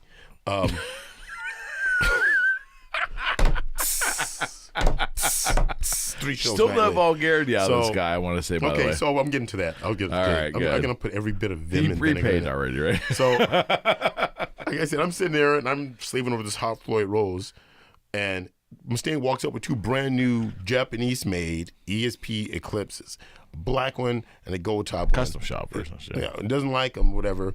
And he offers one to Sean Drover. Which one do you want? I'm like, what do you give him? And Sean doesn't know what to say, whatever, but I don't know which one to pick. He wants to get one of them. And then Mustaine turns to me as his tech sits less than 20 feet away, looking at girls on hotornot.com. As I'm sitting there restringing the show, and he goes, oh my God. They put jumbo fret wire on this. I like medium fret wire. Can you refret this? Well, refret it? I'm in the middle. I'm like, well, Dave, I don't really have the tools to do that. I'm not really good at fret jobs. I mean, I could try it, but I don't have any of the tools out here to do. Then he goes, or the fret wire or anything. And then he goes, oh, you're such a pussy. Here, and he takes someone, tell someone to send this to my house. I don't even want it. And I'm like, what the fuck? Number one, how are you going to give the drummer a guitar? Why do you have 2 Les Pauls anyway when your whole career basically is based on playing flying V's? Yeah. Why did you have them send you 2 Les Paul types? Right. Why did you give one to the drummer? And how dare you ask me to refret a guitar as I'm working on my guy's guitars for the show? Right. And your guy's sitting over there looking at girls on the computer. Why wouldn't you ask him to, like... Because you can't do it.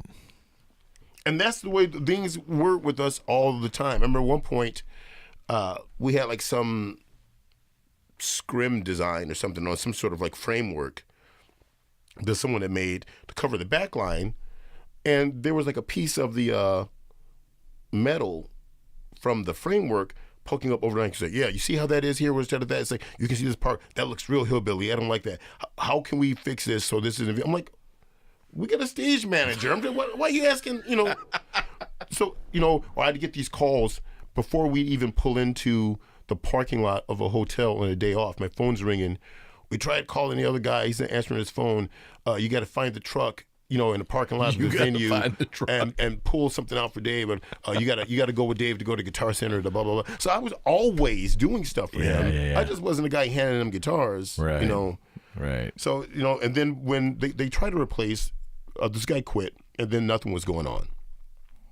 And I was out with a different band, and they hired one guy, and he filled out his financial paperwork or whatever, and then somehow somebody lost his paperwork. So they call the guy up again, and they tell him they need him to resubmit. And this guy goes, I don't know what kind of organization you guys are running there. I don't know how you like to do things. I like to do them one time. They go click, they hang up on him. So he's fired before he ever started. Yeah. They called up this other guy, and then finally they hired this other guy. And I'm on tour with this other band, and I'm getting these calls from this guy. He's like, how do you work Mustaine's wireless system? I'm like, and I guess they hired him on the show. He said he worked for George Lynch before. He said he was a union electrician, all this stuff. But one of the other guys said, yeah, something's all right with the guy. I was trying to do something. I asked him for a meter, And he didn't know what I was talking about. I said, like I need a multimeter or something like that. And he gives me this other thing. I say, no, dude, I need a multimeter. And he comes back with this meter, and they can't get it to work. He goes, I don't know, is something wrong with this? It's like, is this broken or something? And he goes, I don't know, man. It's like, I don't even know what this thing is. I found it on a job. How can an electrician not know what a multimeter is? So he calls me, and he asks questions about Mustaine's wireless system. Now, at the time, I was still Glenn's guy, and Glenn was using a different model wireless system. I'm like, I actually don't know because the one I use is a blah, blah, blah, blah. Navy but I versus think you have what? to, yeah, like maybe like a ULX versus a UR or whatever. Yeah. Yep. So I'm like, but I think you have to go and there's a button and you press this and it'll take you to that. Then I'm like, isn't there a manual or something there for you to look at? And he goes, well, yeah, there is, but I was kind of hoping to avoid reading it. And then he called me up another time and was asking me something. Great. And I told him how to do it. Then he goes, okay, well, I'm probably just going to call you back later to ask you because I'm kind of high right now. He's kind of high. Yeah. And I'm like, what is going on out there? Then it turns out that we were starting the tour off, true Megadeth fashion. We were starting the tour off in Alaska, right? Wait, what? We're starting the tour in Alaska. I'm still out with this other band. I was out with Lamb of God at the time. Lamb of God, okay. So let's say maybe we ended the Lamb of God run in North Carolina. And they had this other guy there, and in those days we used to do all the switching manually. There's no pedal boards or anything. So you have to know the songs. Every like channel change, every effect, every boost is done from side or backstage manually by the tech. Right. And this guy couldn't hit buttons on the right time. So I was told like he was messing up, and Dave stopped playing and he went somewhere, and he had a discussion with somebody. And they told the guy to get out. And James Laminza was in the band at the time. Yeah, J-Mo. Yeah. I know J-Mo. One of the best people. Love him. Let alone in this business, in the Northern Hemisphere altogether. I will not argue with you. I just like because he's got Omen in the middle of his name. That's the second is that he's damn good guy. Got one of the best bass tones I've ever heard, and undoubtedly probably one of the best musicians that have ever been in that band. I'm at him through BLS naturally. That's my thing, right?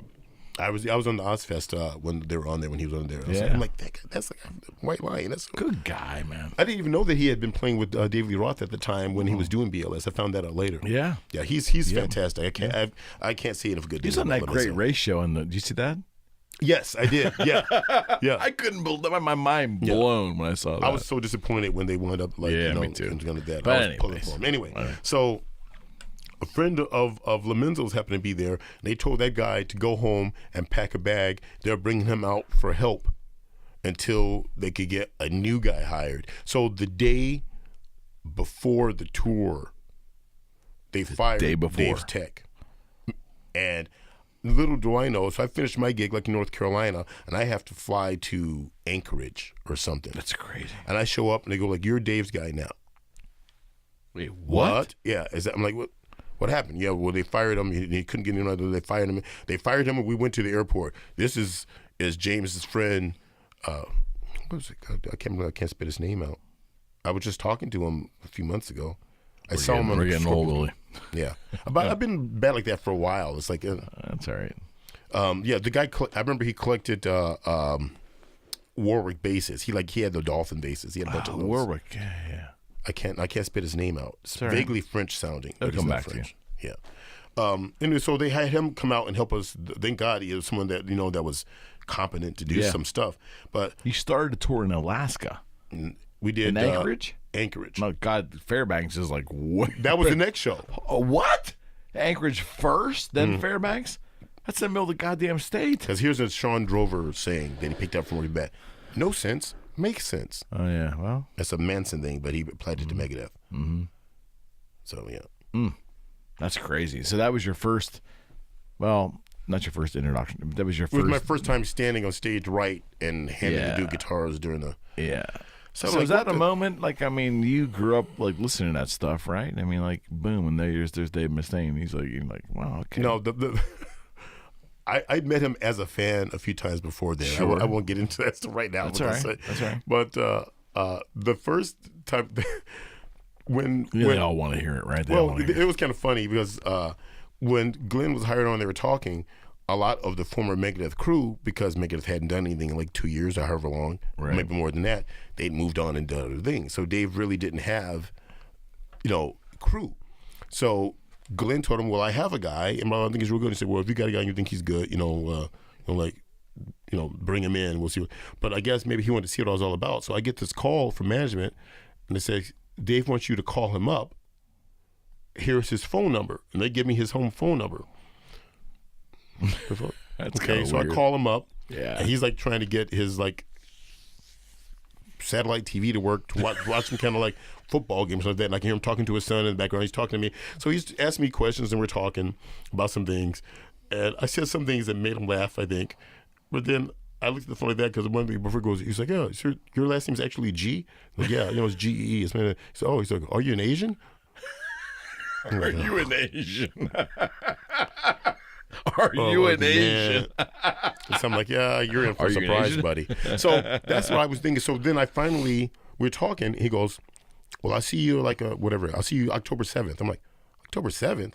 He's like, yeah. I was like, Dave, it's like, I'm not coming in till like October 21st or whatever. He's like, no, you got to come in. I was like, Dave, I'm telling you right now, I've been sent my information and I land in Phoenix at 1:41 p.m.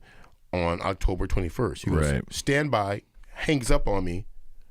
Then all of a sudden, next thing I know, I got a new flight and I'm coming out on. So that's awesome. From day one, that's awesome. They've been like stepping all over my plans. Now I'm leaving like 2 weeks later than I was originally told. Right. So I go in, and the guy who was Dave's tech at the time was working on some gear. And he must have been he's a great guy. He must have been in a bad mood or something like that. He just goes, pick out some equipment and start building a rack. Pick out some equipment. They went to a Megadeth storage. He had Dave had storage lockers. Lockup, right? From when Megadeth was still active. So they went and they built the rack then. Yeah. They brought all this crap in. Yeah. Was it dated or was it current? Oh, dude, just like, Samsung wireless systems from 1998. Damn. And it's 2004 by now. Yeah, it's like, damn. It's outdated. Yeah, VHF systems. Yeah, crazy. Yeah. All this, just piles of stuff. And I'm looking around, I'm trying to find, I'm like, okay, well, I guess this rack will work. And there's 2 power amps. This one looks like these power amps look like they're in good shape. Furman. Furman, and this one, it's not falling. This one's good. And here's a couple of those Roctrons, and I'm trying to piece out the stuff. Oh my God. Yeah, Roctron Prophecy preamps, and we'll find other stuff. So I'm like, so what is it? I'm like, okay, so and I'm literally digging through piles of stuff, picking out pieces that look like they're in the best condition, and looking for the cables to hook up this and to hook up that. Right. And then Dave shows up. So I go to meet Dave and say, yeah, I'm Willie and that. And like I said, I met him before as a fan. Right. And I won't get into was he a dick? Somewhat? Not really. Okay. Kind of a smart ass maybe. Okay. Not really. Not a dick. He wasn't a dick. Okay. But between the times that I'd met him like as a fan and our conversation on the phone, I'm like, this is going to be interesting when we meet face to face again. So he comes in. You're a little Asian guy, right? Yeah. So we come in and he goes like that. And I go and I'm shaking his hand. And he's grinning at me real weird. Uh-huh. And I'm like, is he remembering one of the times from when I was a fan and he's remembering my face somehow? Or is he thinking about the conversation? But he's just staring at me with this real weird grin on his face. And so I go, what are you smiling for? Or what are you smiling about? Or something like that. And he goes, nothing. I was just smiling at you. I'll never smile at you again. And walks away from me. I'm like, well, okay, well, this was starting off great. Smile at you again. He walks off and he stops and he turns and looks over his shoulder and gives me this look and he starts walking again. I'm like, well, this is getting off to a great start. Oh my God. So it's like, yeah. So yeah, it's. Yeah. So it begins. It begins. Yeah. 04, right? 04. Yep, that was October. I want to say October 7th, 2004. Yeah, but I've been dealing with stuff like with management going back to September. I was like, oh, they're starting out new like that, and we're getting all the endorsements. So if you work with any companies or anyone that might be willing to give the band some endorsements, contact them. So I was calling around trying to like. Yeah, because you're friends with Tom Simcoe, right? Yes. Leatherman, right? I met Well, Tom. I met Simcoe actually through Freddie, so I didn't know. Yeah, Tom yet. I met Tom through him, right? But I was working with So when did the Washburn thing come in? That was close after that, right? I saw David Caron at a NAMM show. Love Dave. Yeah, he was a Chicago guy. And we were coming to that. And Jody Dankbird, remember Jody? Yep, I saw Jody at an airport not too long ago. Actually, I'm glad you said I need to call Pinball, him. right? Yes, I need to call him.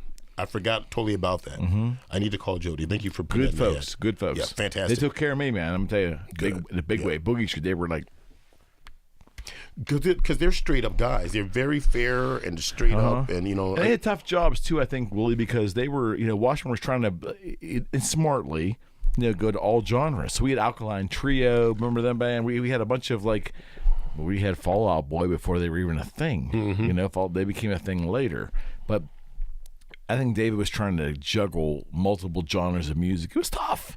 And the Dimebag thing was very volatile. He was also trying to handle the whole Randall in as well. Oh my God, yes. Do you remember? And then Eden was a part of that. Eden was a part. Yeah, absolutely. Rand, do you remember Oscar Schmidt? Oh my Lord, no, I didn't care any of that stuff. Hey, hold on, Doug Reynolds, Randall. Yes, Doug. Yeah. That's some names for you, right? I remember when I was working with Soil, they since you worked for Soil, Sean Glass. Oh yeah, I've known Sean since about 1986 or 87. Dude, he had a custom bass that we did for a while there, and then Soil. He had that. It was a double cut. It was the bass though. Sean. I think he played guitar. No, it was a guitar. Yeah. It was a baritone. There you go. Yeah, and everybody thought it was a bass because he's so short. We were going to champion that with Boogie Street, but Soil didn't last. No, they had the best T-shirts ever though. Had the Union logo with the Teamsters with the horses, and then remember that? That's good stuff, man. We had this small world, buddy. Small world, man. We had this saying that you worked for them, though, right? Yep. Started this shit. We had this saying in the shirt where we were labeled as the dirty Chicago motherfuckers. Right. Because I remember back in the days when we were touring in a van, there was like 9 of us in a van. The singer at the time, Ryan, good stuff, was stopping smoking, and he's a football nut. Right. And we were started getting to the real weight of the touring. It was like draft pick season. Yeah. And he wasn't smoking cigarettes. He was going out of his mind. So we're in a van, and to shut him up, he had like draft pick magazines. We had like one of those little televisions to work on the cigarette lighter adapter 12-volt thing. Yeah. And he was playing Madden. Holy shit. And eating sunflower seeds to try to take away from his cigarette thing. Yeah. And one day the TV stopped working. And he was so furious, we slid open the side door of the van as we were going down the road, and he throws the TV set out. So it just got to the point. Just slightly dangerous. Oh, yeah. Well, we did a lot of dumb things. I invented the van mosh. It's when you start in the co-pilot seat. Yeah. And you basically crowd surf your way across all the seats and tag the back window and work your way back around to the front seat you're in. Wow. Or you get a bunch of guys in there farting and the thing like that. And Sean had a can of Ozite. So we go to a truck stop and everybody's got a different scent of Lysol or something like that. And someone shoot this aim for his eyes. Who did it? Aim for his eyes. Oh my God, that's you got awesome. 5-6 different scents of stuff going in the van Holy shit, man. I didn't know you even knew Sean. I know Sean since 86 or 87. Oh, man. You know Bennett? You Steve Bennett then? At Washburn? Yep. You knew Steve? I have not heard from Steve in quite a while. I saw him at a Milwaukee Summerfest a few years ago, I think, possibly. Yeah, Steve was so full disclosure here because Bennett's on my guest list. Really? Oh my God, Willie. So let me give you some background real quick. So this will tie some things together for you. So I started Boogie Street and I was buying and selling Gibsons online and making a profit like crazy when the internet's kind of was starting to get ramped up, eBay and all that shit, right? So I started, there was a company in Pittsburgh called Custom Guitars. That was the name of the retail store, Custom Guitars. Sean was named, nice guy. He had this gig with Washburn where he was making dime bags. He was commissioning dime bags with weird stuff on the top, like demons. Not that bad stuff, it's weird. Was it Chewy or somebody that was painting? Chewy was painting them, but he started, and I would walk in there as a guy who just owned Boogie Street Guitars, a used guitar sales. I would walk in this place in the South Hills, And I walked in one day, and he was like, I could tell the guy he's a nice guy, but I could tell he was struggling a little bit. And I said, if I bought those 5 custom like Washburn guitars up there for me, how much would it be? And he gave me a price, and I paid cash for them. I took them home, put them on the web, said, hey, I'm not a dealer, but these are brand new out of the box. Boom. I think I made like maybe almost 100% commission, 100% profit on there. I knew something was going on. And I knew this guy here was struggling. So I called Bennett. I called Washburn arbitrarily, and Steve Bennett answers the phone. He buys into my concept. I said, Steve, I want to be a Washburn dealer. I want to make custom stuff, right? I want to do, I thought that was such a great idea. Yeah, too. man. So Bennett really bought into it, sold it to Rudy Schlocker, the president of the company. In the end, basically, they bought into our thing, right? But Steve Bennett it wasn't for Steve Bennett, and because David wasn't on the scene yet. There was Larry English and some other guys from Washburn there, but Bennett bought into what I was selling them, and together it exploded from that moment on. But Bennett was a great guy, and Bennett. I haven't seen him in several years. Yeah, Bennett introduced me to David Caron. Then it was Scott. Remember Kevin Lello? Is that anything? I don't remember him. Lello. He was a marketing director for a while during that time. I think I met him when we went. Probably. We picked up a bunch of 412 cabinets, and they had that. I forget what they called that modular preamp where you put the different. I love that. But we had the early ones, and when you would step on it, there was like a glitch. Oh, it wouldn't switch. They to the hid that from me. But this was, they fixed it later on. Yeah, because Eden was a part of that. Because the modules some of them were Eden, because they had purchased. Oh yeah, that's true. And they kept Eden around for a while. But the modules, and Kurt Hammett was a big adopter of that early on. Yeah, when they sent us the stuff, it was like 2001, and it was not quite there Oh, yet. No, this was later. Yeah, so the modular system, the concept was great. It was a head with 3 slots, and the modules you put in were all tube, right? It was a tube all the way through. Yep. But the tonal qualities were different. Bruce Egnator thing. He was Bruce Egnator, yeah. He was, man, you're bringing me back, buddy. Holy smokes. See, and this is the way, friends, this is the way life is. I mean, Willie and I are running in the same circles back then, never connected. But here, years later, coincidentally, because Fred, who was, Fred never made a trip to Washburn with me ever. Think about that. Yeah. How did that happen? Fred walked into my life this way. We knew each other from many years here in Pittsburgh, casually. He played bass in bands and like. Oh, Fred had his top 40 days. Don't worry. If you never told you. A lot of times at sound check, we were like goofing around. At one point, Mustaine told me to stop playing certain songs on his guitar. I'm cutting the balls off of it. I think I was playing like me and Phil were trying to play Saved by Zero by the Fix or something. Yeah, that's Fred. So the funny thing was that Boogie Street signed his contract with Washburn and Dimebag for the 6 or 8 months he was left, and he knew he was leaving. I stayed out of it. We'll talk about that. It wasn't my business. The essence of it was, though, when you'll find it's fascinating, I basically had a bunch of, you'll laugh, I had a bunch of brand new Ibanez basses that at the time, no, not Ibanez, BC Rich. They were being built in Cincinnati at HH something. Oh, that's the guy that Bill somebody, right? He works at DW I don't Drums know where now. he's at now, but I was doing this thing with Washburn, and they were calling on me too. HHH Distributing, and they bought the rights to USA BC Rich, which wasn't a fraction of the company. So I go to Cincinnati and I buy a couple pieces. They send them to me. And I don't care who. Let me tell you the real story. When HH Distributing, maybe they still own BC Rich, I don't know. But in the early 2000s, when they were starting to ramp up their USA production, wherever the those guitars were made, because they certainly weren't made in Cincinnati. When they came to me, the fret ends were just clipped.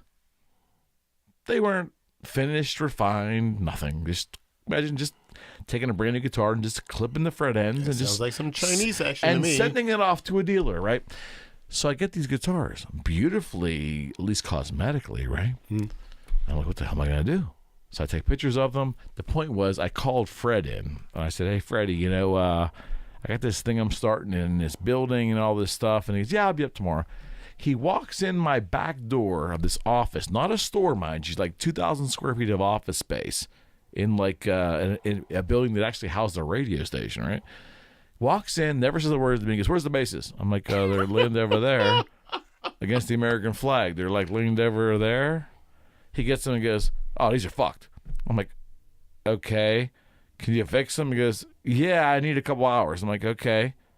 And he sits down at my desk, on my desk, with a file. He pulls from his car and files down every edge, and he fixed them. And the guys that got the guitars loved them. Comes back in the next day. I said, "What are they?" He goes, "No, nothing. We're good, man." I'm like, "Really?" So that's how it started. And 2 days later, that cabinet, that BLS cabinet, rolled into my office, and that's how it started. That's so hilarious. Yeah, and he just started showing up, and then he wouldn't take money. And I started to say, "Hey, I got to work you in." So I said, "Would you set up all the guitars?" Because Washburn's going to send me probably around like 500 guitars over the next 3 months. He's like, "Okay." So it just kind of happened.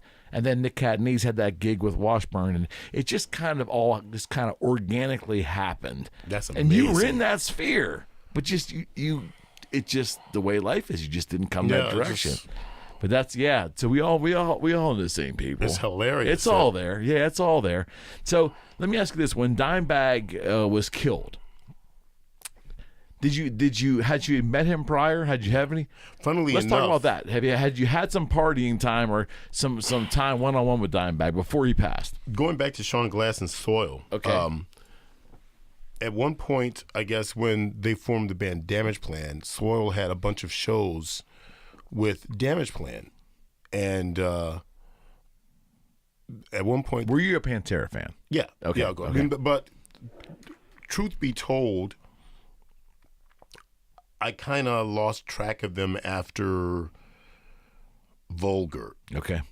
Far Beyond Driven, it has some stuff on it, but Right. After I think I kind of moved on to more kind So of reinventing the steel and all that was off your radar. yeah. I mean, by that time, I was listening to more like Gotcha.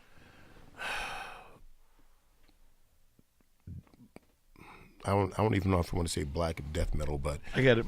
I just kind of moved on to other things. Yeah, right on. And a lot of these meathead, I'm the king of the pit guys. Yeah. They kind of ruined the whole thing for me, so I get just it. had no interest. I get it. But so we did these shows with Damageplan, and With Soil. yeah, and the guy who was singing in Damageplan was Patrick Lackman. Oh yeah.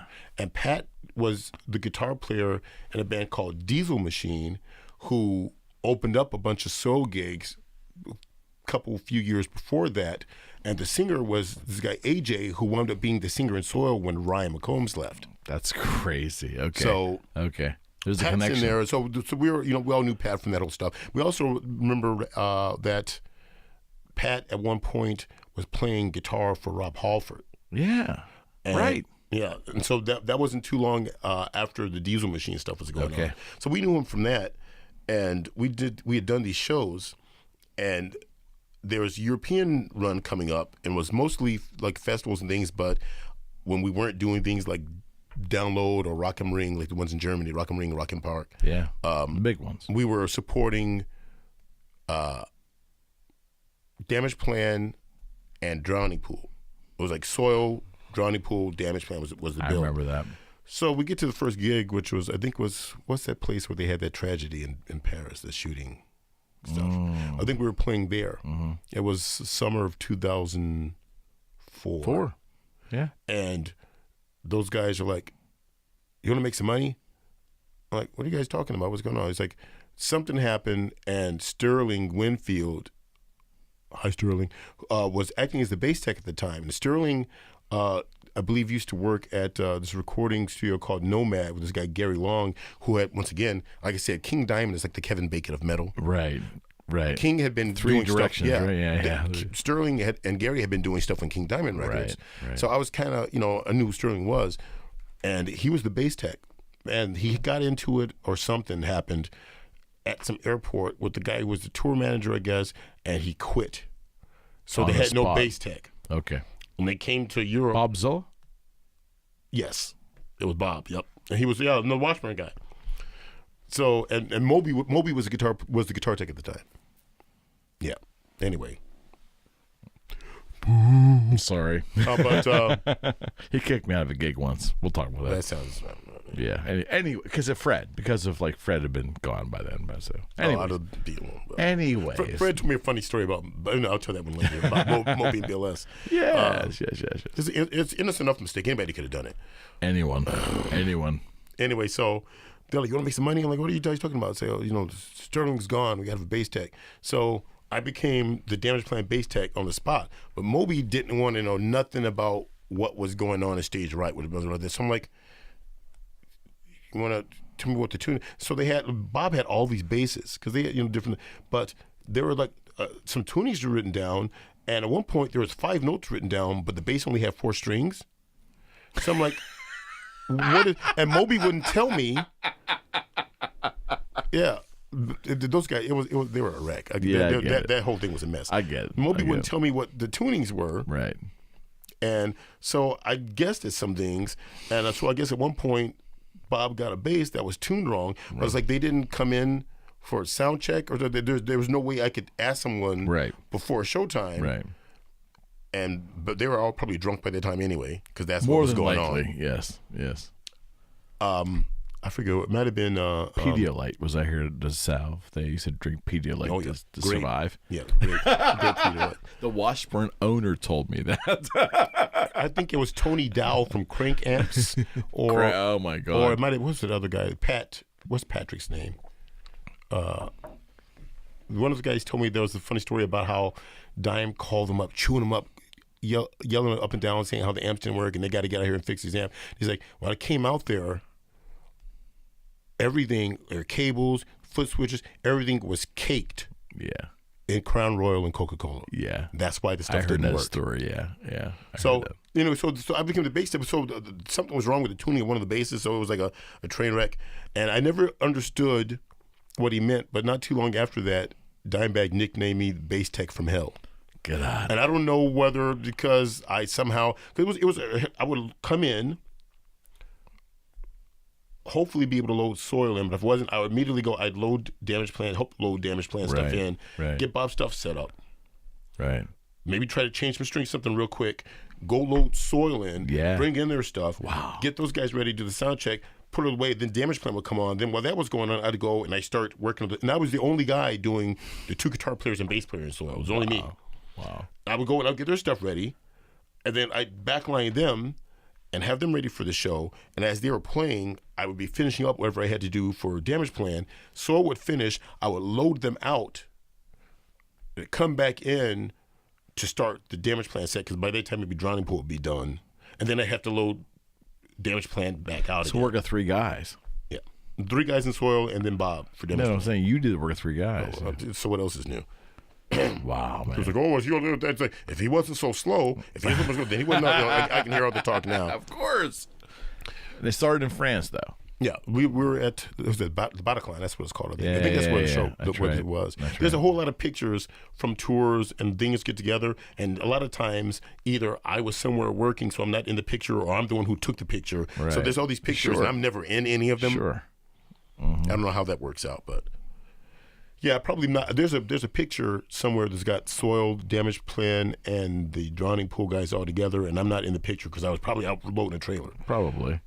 Anyway, that's Drowning Pool. CJ, somebody? Yep, CJ Pierce. Yeah. Another Washburn. My brain's coming back. Yeah, Washburn back. Yeah, that's a good era, man. Yep. All right, so they come back to the States. You keep touring with them. No. So we did that stuff, and I was only supposed to do Europe. Yeah. Then I'm on Ozfest with God Forbid. And at one point, Moby actually, I think he was, Dime and Vinny were like real out of control at this point, and they had been firing people left, right, and center. I remember. And I think Moby maybe wanted to like jump ship, and he actually called me up during Ozfest. Really? He called me up at Ozfest and asked if I can come take over Dime. But that would have meant I would have to ditch out on the band. And at that point, I was helping out Hatebreed and Lacuna Coil, but I was working for God Forbid, and they were friends of mine. Yeah. It's like I can't leave. So I bypassed that. Probably good for you. Yeah, because I either would have been fired or I very well may have been shot. Yeah. So. And then right after that, I joined up with Megadeth. So. Okay. So to bridge my little interaction with that, Dime, listen, when Washburn started kicking with Boogie Street, Dime he was resolute in what he wanted to do, and it was none of my business. But he gave us a 6-month window after he signed with Dean that we, contractually it was already in stone, but he was fine because he goes, and Chad, remember Chad Lee, right? I know Chad real well, yeah. Chad Dyer. Chad of Naturally Wired Designs, who ran the BLS site for many years, and Dime, he said Dyer was kind of a conduit for me and Dime because he was, Chad knew Dime very well, and they were going out and doing stuff with Crank and all that. I found out about Dime's being murdered, unfortunately, by Chad Lee and Chad Dyer, who were in a car together going to the next city. They called us too. Okay, so that same night you heard about it? Soil had just gotten AJ as a singer. Okay. And his first official show, there was going to be a Toys for Tots thing that was going to be a radio broadcast on a morning radio show in Chicago. And the show was going to be from House of Blues, and it was supposed to be Damageplan. Kenny Wayne Shepherd was there. Soil was going to play some other things. I remember that. And the day before that, we did a warm-up show with AJ at a small club in Chicago Burbs, and the Soul guys were performing under the name Throttle Junkies, which was the name of an album they released before they got signed to their major. Bennett told me that. Yeah.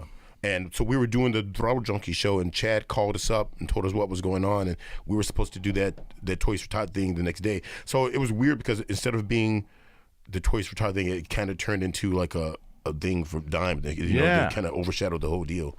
Well, so the night before the Alarosa show, they were in Pittsburgh. Or 2 nights before, whatever the time frame was. Right. And Freddie calls me and says, "Hey, man, that Damageplan band, the Damageplan's going to be in town. You may want to go down there and say hi to the Dimebag. And it's good publicity, good PR for what you're doing. And I will, as God is my witness, I don't know if my kid had a soccer game. I don't know. It was something family related that I didn't go. And Freddie did. And then that evening, Fred's like, "Hey, we can go to Columbus, man. Do you want to go to Columbus?" He calls me I'm hearing his voice. Listen to me. Right. And I'm a fan. Listen to me. I got 2 little ones, probably 3 at that time, probably 3 or 4 years old, and maybe like 6. And I'm a single dad. I'm trying to manage this stuff. And I must have had stuff going on the next day, because otherwise I would have gone. There's no question. It's only 3.5 hours down the road. I'd be there. I must have had something going on. I must have said to Fred, "You know what, man? I can't wing it, man. I'm a one-man show, and you're on the road." And he said, I think Fred went out with at that time. Don't laugh, but he had left BLS, but I think he went with Shinedown. Yeah. So I didn't go. Probably fortunate for me, because I'm sure had we gone, we would have had, it was a small club, but we would have been either side stage, backstage, front stage, whatever. We would have been right there. And man, what a horrific, did you believe when you first were told? Because I didn't believe it. I thought it was part of the show. And someone goes, I was hearing all sorts of crazy stuff. Stunt that went on, right? A stunt? Yeah, I was hearing all sorts of crazy stuff. Somebody told me that Vinny had gotten killed as well. Wow. Yeah, we were hearing all sorts of crazy stuff, so we didn't know what was going on. Man. But I think they were mistaken. I think maybe they mistakenly, because John Brooks had gotten shot, so maybe that just I don't want to belabor the point, but it's it was a momentous moment. It was certainly in my life and in my professional life as well too, and a horrific time. That just. And then it was funny because we, at Boogie Street, we felt a lot of vitriol from a lot of Dime fans and rock fans, because we had all these guitars, and we donated a good portion of the money to charity. We did our part. But again, it's a business. I got to run it. I have to sell these pieces off, and there wasn't profiteering. We didn't mark them up at $30,000. We kept the pricing pretty much where it was. And what did they think you were going to do? We did the right thing, but there was no. Here was the thing, though, Willie. We had no winning circumstance there. It was just what it was, and there was a false narrative created that we were against Dean guitars, and it wasn't. There was no Washburn versus Dean thing. That got pretty heavy for a while too, but. In the end, it was just a very horrific moment. Now, how long did Crank Amplification hang in there? Were they around for a while? I mean, because they're gone now, right? I mean, I haven't talked to anyone that was involved in that company for a couple of years. Pat McLaughlin, I think, was his name. Okay. And I saw him at a NAMM, and he was still acting like his artist relations or something with the company, but that probably 4 years ago, more than that. So the Dimes passing kind of just pretty much was the death knell for them, or the only other person they that survived for a while, right? I mean, they had Josh Rand from Stone Sour. Yeah, they did. You know they did. that, but they did. Yeah. I mean, the whole thing was just so. And Elliot, God rest his soul. I mean, at Dean, I mean, him and I had no problems, and it was so funny because I'm just a dealer, man. I mean, but for some reason it was like him against. It wasn't Rudy at Washburn. It was like me, Boogie Street against Dean Guitar, which made no sense to me whatsoever. Well, no, but Elliot was such a good guy to me. He was like and he played bass too, right? Wasn't he? He was a touring musician as well. Yeah, Michael Schenker band. Right. I got along with him great, and Fred got along with him great. So the whole narrative was wrong. But then again, that was the internet was starting to populate then, right? It was not reality. Does it make People like sense? conflict. You know, the reality show is still hot. Yeah. Yeah, so I mean, okay, so let's talk a little bit about your touring, because you've been all over the globe multiple times, like more than you could probably count, because every tour typically was a world tour, and you guys were gone. So let me ask you this: what parts of the world do you love? Do you like to go? Do you really like to go? And then we'll talk about where you don't. Well, there's still big chunks. I've never been to Africa. I haven't seen most of the Middle East, but I already know that chances are I'm not going to love those places anyway. Okay. Because I'm a dirty Westerner, and I'm used to the convenience. I'm old and I'm stuck in my way, and I'm used to Right. But where do you love Romania? Because like Freddie loves Romania, the Eastern Bloc countries. Freddie's really into like the history thing like that, and I understand the importance of it, and I can appreciate it. But at the end of the day, I kind of don't really care. You're like me. I like a lot of. You're like me. Bunch of buildings need a paint job. Well, no, I mean, that kind of ruins it. It's like it's not even so much that. It's just that. But I don't mind. The thing is, because it's like, and here I go here. I mean, what I do with it? Did I bring it? I was like, here we go. Let me throw out the race card. I'll just say this: people like me aren't real popular in a lot of places in the world, and Romania is one of them. Okay. So, shame. There was some stuff in Romania that I think is really interesting. Like I still haven't been to the castle for Vlad Tepes. Yeah. I haven't been there yet. And there's some stuff I want to do, but I went around sightseeing, and I had a really funny you say Romania. I had a really funny night where two friends of mine from Argentina who like to come, like, because they know a lot of bands, and they'll come over in the summer during festival season, and they'll like go to like hostels or bed and breakfast places, and they'll stay and get somebody from a band they know to put them on the list, and they'll go to these various festivals and hang out, and they'll go and they'll do that. So they showed up in Bucharest when we were doing a Big Four show. And I got them into that, but the night before we had a day off, and at the end of the night it wound up being my two Argentinian friends, me, of course. Right. At one point, we picked up a couple of Anthrax crew that had some harrowing thing where they got talked into going to some kind of like strip club, and things started getting real sketchy. Yeah. They tried to like pin your bills, and so they turned up like looking like they're a little bit shell shocked from their near miss with tragedy. But it was those guys. I think Rob Caggiano, Frank Bello, Charlie Benante. They tried to get Dave Lombardo to show up, but Lombardo was probably smart, and he would not come out of his hotel. Right. All elements of the Big Four. Yeah. Slayer, drummer, Anthrax folks. Yeah.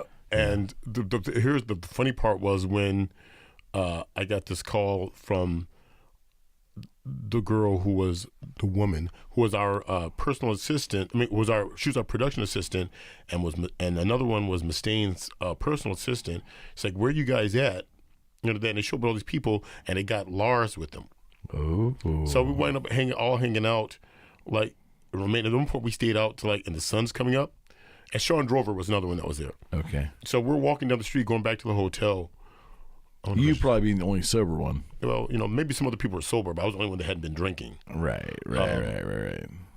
And Lars is walking down there, and he's got this big goblet of like wine, and it's like 7 a.m. or something, and it's like, and he's walking, and Chandra at one point turns and looks at him and says, like, this is some real 1970s decadent Aerosmith shit we're doing. And Lars doesn't say anything. He just gives him the wine goblet of that, and we go like that. And we get to the hotel, and there's this perfectly manicured shrub that's like cut like a globe.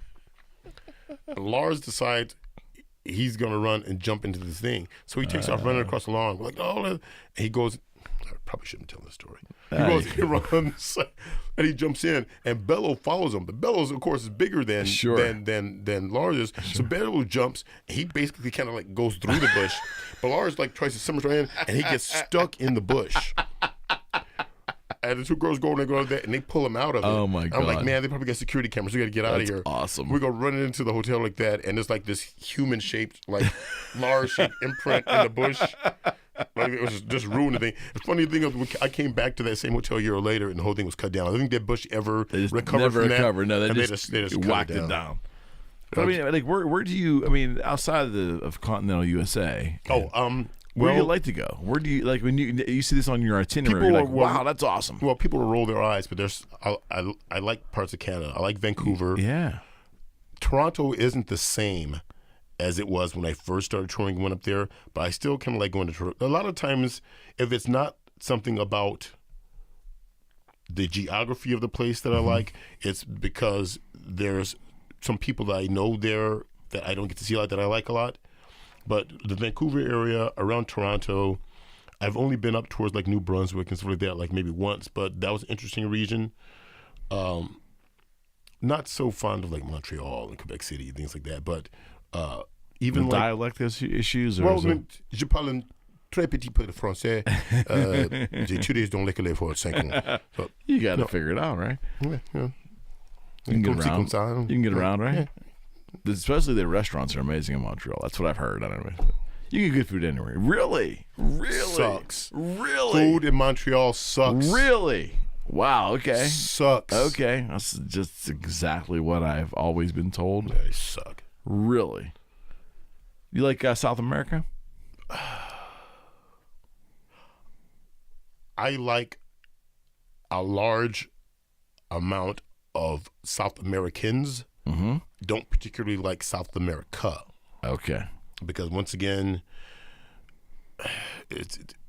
I don't go. The governments. Well, a lot of stuff, it does come down to the government, but when I go places, primarily my main purpose of being there is to do a certain job, and there's usually some condition down there that impedes my ability to do that job in the most efficient and non-frustrating manner, just because it's just the way things happen down there. There's like, you get, stagehands that steal stuff. Like, they'll go around, we'll have someone that put up signs to say where the dressing room stuff are, and if it's got like a band logo on it, as soon as you put it up, you turn around like that, they've taken it down, stolen it. Wow. Stealing guitar picks, stealing anything basically they can find, hanging out asking crazy questions, people trying to sneak in areas they don't belong. At one point on a Megadeth tour, some idiot, the band would stay a lot of times with assumed names at hotels because it gets crazy down there. It gets crazy. I remember at one point, I'm sure this was really funny because the crowd of people outside the hotel trying to get in was nuts, but Iron Maiden was ending their tour. Was it Maiden? Yeah, I guess it was. No, it wasn't Judas Priest. It was Maiden, I guess. Maiden was ending their tour, and they had Ghost and I think Slayer on their bill. Mm-hmm. And then our tour with Black Sabbath was starting like the next day, and we were all at the same hotel. So you can imagine all the fans outside trying to get in. Yeah, I can imagine. Yeah, right. So that was way out of hand. But and on top of the guy, Caesar the dog whisperer, he was there too. Yeah, true story. Because Sonny Mayo's wife worked for the guy. Sonny. Yeah. His wife was working for the guy, something like that. So he was down there with her. Wow. Yeah. Wow. What is he doing now, Sonny? Actually, I don't know. Side, yeah. He's a shadow on my He already told me, he's like, a lot of times, like he never comments, he never says anything, but he got a hold of me because he was trying to get a hold of David Ellis, and he says that a lot of times he'll like read things that I write and chuckle about it, whatever like that, but he never comments. He kind of just lurks in the shadows. We did some guitar work for him. Well, that was going to be a thing. Oh yeah, he had a signature model too. An Idol, yeah. But it was short-lived, and it was. I never knew what happened to him after that. He got married, I think, and was he doing some work outside of music for a while? I think so. I think he was. I could have sworn for some reason or other, I know that like Mikey Doling like moved to Japan. For some reason I keep thinking the Sonny had something going on with something that had to do with something in Japan. Okay. I don't really know. It's like, I don't know what he's doing. Okay. But Japan. Do you like Japan? That's probably one of my main places. I love Japan. Really? I really like. What about Japan do you love? Even though I have a reputation, it's sort of deservedly, but kind of not really, because there's circumstances. There's principalities in this shit, Smokey. You know, what's that movie? There's principalities all up in the shit. I'm even putting another dollar in it. So, sometimes I am not exactly punctual, but there's usually a reason for it. Okay. And maybe if I was a more rude person or something, or if I hung up on people or said, get to me later, what it is, but it said I'll stop, and it winds up making me run behind schedule. Sure. But, Sure. There's sometimes I was late because I was saving somebody's job. That's a true story. There you go. But things are very punctual there. For the most part, for the most part, things are very clean, almost annoyingly so, because there's been times where I've been walking and I cannot find a trash can. I've been there where I've walked for blocks down a street with like something I want to throw away, and I can't because I can't find any place to put the trash. Really? Everything. People are overall polite. It's very clean. Orderly. Things are on time. Orderly, right? Yeah. And the thing is, like, the difference is, like, here's an example. I was on tour with somebody, and we were in New York, and for some reason or other, the internet in my hotel room would not work. And I called the front desk, and the person, and I think they charged me for it or something, they charged me for the internet. And I couldn't get it to work. And the guy, you know, he said, well, look, you know, there's like this lounge that normally like the pilots and the airline staff use, and there's computers in there, blah, blah, you know, that you can go like that, you can go in there, you can do whatever. So I do that, and the next day I bring up, you know, the thing to the day clerk about how, you know, I couldn't do this and that. And the guy said, well, first off, whoever it was at night was wrong for telling you about that room, because that's not for the general like public. hotel people to use. And he like argued with me about it. It was when I was in Japan and I couldn't get the internet to work, this person went rushing out of my room and came rushing back with someone they knew about it. They stayed there until they knew it worked, and then they bowed their way out of my room. So, you know, different culture. Yeah, you know, it seems that over there, people in the States, a lot of times there's people who maybe they're not happy with what they're doing for their work, especially when you're doing something where maybe it's more of like a menial service job or something like that, or something where it's a lower paid thing. So they're not exactly doing a good job. And there it seems that it's like they realize that like there's a place for everything, and everything's important. I watched the guy, I forget what city, it might have been in Fukuoka or something. I watched this old guy damn near detailing the grout on the sidewalk in front of a building. He was scrubbing like the sidewalk and like the grouting stuff. It's like he's taking pride in what he do, because that's his job he's been hired to do, and this is going to be the cleanest, you know, that he's going to make. He's going to make it perfect. Right. And in the States, it's like, you know, the people are trying to find some way to shortcut. Japan's definitely an orderly society, right? How are the fans there? Like on a show, they act the same way as Westerns? Are they more reserved, or they? They're way more reserved, and you know the thing is, it's like I remember the first time. I don't know how they find this stuff out. Maybe they just make general. Like the first time I went to Japan, someone gave, I think, the sound man or somebody a metallic gift wrapped like package, and it said like, you know, to Dave Mustaine Guitar Tech, to Glenn Drover Guitar Tech on it. And I opened it up, and it was, I don't wonder where the shirt is. It was a long sleeve button down gray dress shirt that actually fit me. It was like my size. Like, how does he know who crazy. And it said, "I am a big fan. Please to give to me every type the blah blah blah guitar pick with the self-addressed stamped envelope in it." Huh. That's interesting. And then it's like, I don't know, maybe the guy after that, maybe, his economic situation started like down kind of, maybe he wasn't getting enough of every type of whatever guitar pick. But there always, like, one day it was like, one year it was like, I think maybe like socks and like t-shirts or something. Wow. Or there's a guy there now where, I think, is it Osaka or Tokyo? He'll like, I don't know how they find out where you are. Somebody at the hotel must be like leaking stuff. Sure. But he'll be sitting in the lobby waiting, and he'll like have a bag that has like some weird like snacks in it that usually they don't want to eat, like a bottle of Coca-Cola, and he just wants guitar picks, something like that. But it's like, what these guys don't understand is, everywhere I go every day, there's people that want guitar picks, and everybody can't have a guitar pick. So we got some guys on stage doing the John Denver kind of thing. And a lot of times there's only guys, so many of them. Yeah, these guys don't. A lot of times they're paying for these picks. They don't get the picks for free. Right. I can't give these picks out. Right. People don't seem to understand this. Right. I'm like, well, just one, just for me. I'm like, that's turn around. There's approximately 73 people all saying one just for me. What makes you any different than the 14 people standing immediately around you and the other 14 behind them, all with their hands up? I can't give these out. Did you ever hear Fred's story about when you guys went to India? He had to say, Raj. Oh, Mr. Fred, the peoples. He said, please, it is so hot, please, something to drink for us.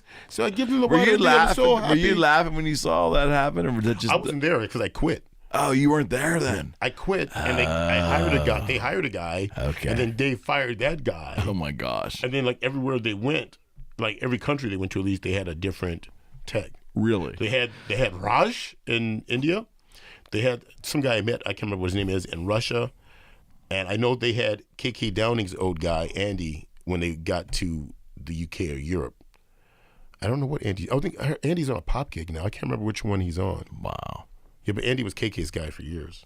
He used to brag about stuff. He used to, just to make me jealous, about how he had all of KK's old like 800s, and KK had rented him some house that he owns, and he's getting this house for a song. And oh yeah, I'm like, you son of a. What's the worst country / or continent that you've been on? When you see that, man, you just don't want to go. I don't like going to India. I've only been to like Delhi and Bangalore, but that's good enough.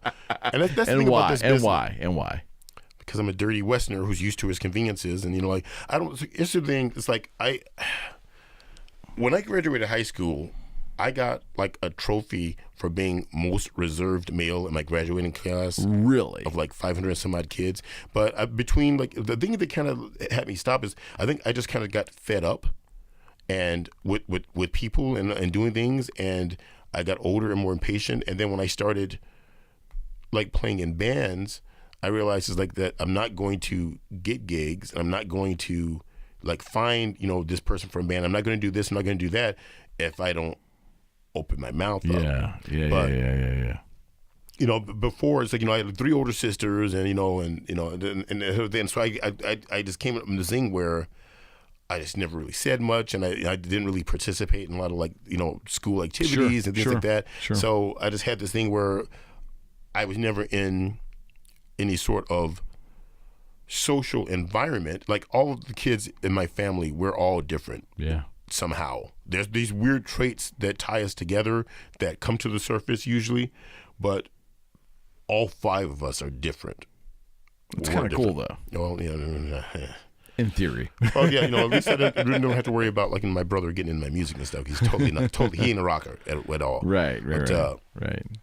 But so I was never social in school, and I think that my way to participate in something was to get involved in music. But when I was in school, nobody was into the music that I was into. Yeah. You were an outlier. You were something different. Yeah. So by the time I got out of that, I started like putting ads in local music shops. Looking to form a band. Then I started meeting people. Right. So it's like I'm not going to get anywhere if I don't kind of shed some of the introvert thing. Yeah. But I don't like having to do it. It's just something that has to be done. But so India to use like a whole different just I don't like being told what I can and can't do. I mean, like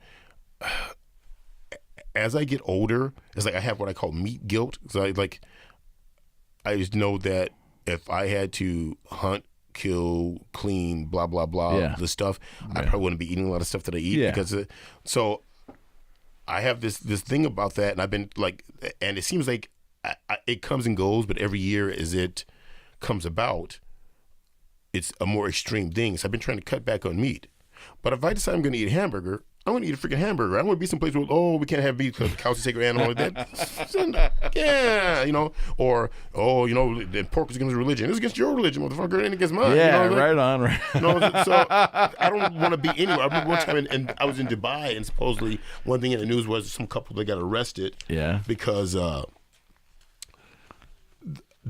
somebody was dropping somebody off or picking them up, and they either hugged or kissed in public. Yeah. So they got arrested because they got caught. Yeah. And it's like, I don't want to be anywhere where I can't do what the hell I want to do. Yeah. Amen to that. So I have a problem like in those countries, and then they have the whole thing where, and it's not even because, it's something about like, health codes and stuff. It's just the fact that when you live in a certain region and you go somewhere else, there's stuff that they have that may not react favorably with your system. With your digestive system, you cannot eat like things like lettuce. You heard the story. Yeah. You can't eat that stuff. So you can't have ice. You can't have water. Anything grown in the soil, right? Yeah, especially something that's like, they say, lettuce is mostly water. Well, you can't eat lettuce. It's like, so, what are you left with? And it's like, I don't like, it sounds like I'm stereotyping, but, I don't like curry. I don't like a lot of stuff. I don't like a lot of vegetables. I don't like things like salt. Here's my thing is, if there's nothing wrong with it, you will never get sick from a thoroughly cooked piece of meat. Where they get you are the sauces and stuff. And if you're on a bus where you have a toilet maybe that can't accept any solid objects or anything, or you got a lot of flying stuff to do, that is no time to be messing with your gastric system. I need some stuff to eat that I know is not going to affect me in some adverse fashion. So what do you do? Is it prepackaged food like chips and stuff like that? Is it get by on a lot of that? I haven't been doing it lately because I just maybe I'm trying to kill myself, or I'm like, in a less extreme way than Fred usually is. But I would always bring like a jar of peanut butter. Yeah. And usually you can get bread or you can find crackers. So I eat that when I can't find stuff. Much to my chagrin, because I really, at this point, I almost loathe this place. I've got a reputation for eating McDonald's. But I don't eat McDonald's necessarily because I like it. I eat McDonald's because it's reliable. It's safe, right? Exactly. It tastes almost the same everywhere you go, and you pretty much know other than any other no more sick than any U.S. McDonald's is going to make you sick. So like Fred would talk a lot about when he toured, and I wanted to get your thoughts on this. It was kind of a comment he made that gave me hope. Like he said, look, man, he goes, no matter where we go, most of these people are under oppressive regimes of some kind. But in the end, man, when they go to those shows, they're so happy. They're probably sweltering in 120-degree weather sometimes, and it's probably not the as us Westerners, the dirty American, right? It probably isn't a utopian experience as a fan because we're spoiled, and you guys spoil the fans even worse at times. But they just want to rock and roll. They just want to have a good time. They want to they feel the value of being in the community setting and all liking the same thing. And going back to the 1950s when the whole thing started, that's why so many like government or publishers wanted to suppress rock and roll or popular music in general because of that whole communal thing. The communal thing, the feeling of like of rebellion. They say before the rock thing really happened, the teenager didn't exist. And I'm reading Roger Daltrey's autobiography right now, and he was saying that it was like the post World War II thing, and you're either a child, and then you did adult stuff. Yeah. When rock and roll happened, all of a sudden this whole new group, the teenager, came in. They had more disposable income, and it was like this in between thing, and rock and roll became the flag for that. Mm-hmm. And the old people didn't like that. Yeah. And then the whole thing with the segregation stuff like that, and that music tends to pull people together. No question. So, it breaks every barrier. Yeah. So and that's why a lot of times, especially in those countries, they kind of try to suppress that sort of thing. Even if you look back at the footage of the big show they had in Russia that Pantera played like that. And you see like those guys, they're like, these kids just want to have a good time, man. They want to, I think about, for me, which I find fascinating now, because I missed it all as a kid, what the UK government did to the Sex Pistols, because they wrote a song. That is nuts to me. Mm-hmm. And I get it. You don't want to go into a crowded room or to a crowded theater and yell fire. I get all of that. It's not the same though. They're expressing their basically their opinion, and it can be crusty. It can be crude in some circles. Whatever it is, it's just an opinion. The same thing that Ice-T thing, freedom of speech. Just watch what you say. You don't want to unnecessarily put other people in harm if you can help it. But you should have the right to say what you want to say. Exactly. And you shouldn't be persecuted by a government for saying it. And so we've come, again, maybe in the States we've come a long way. But as you're experiencing, I mean, was there ever a point in your touring overseas where you felt unsafe?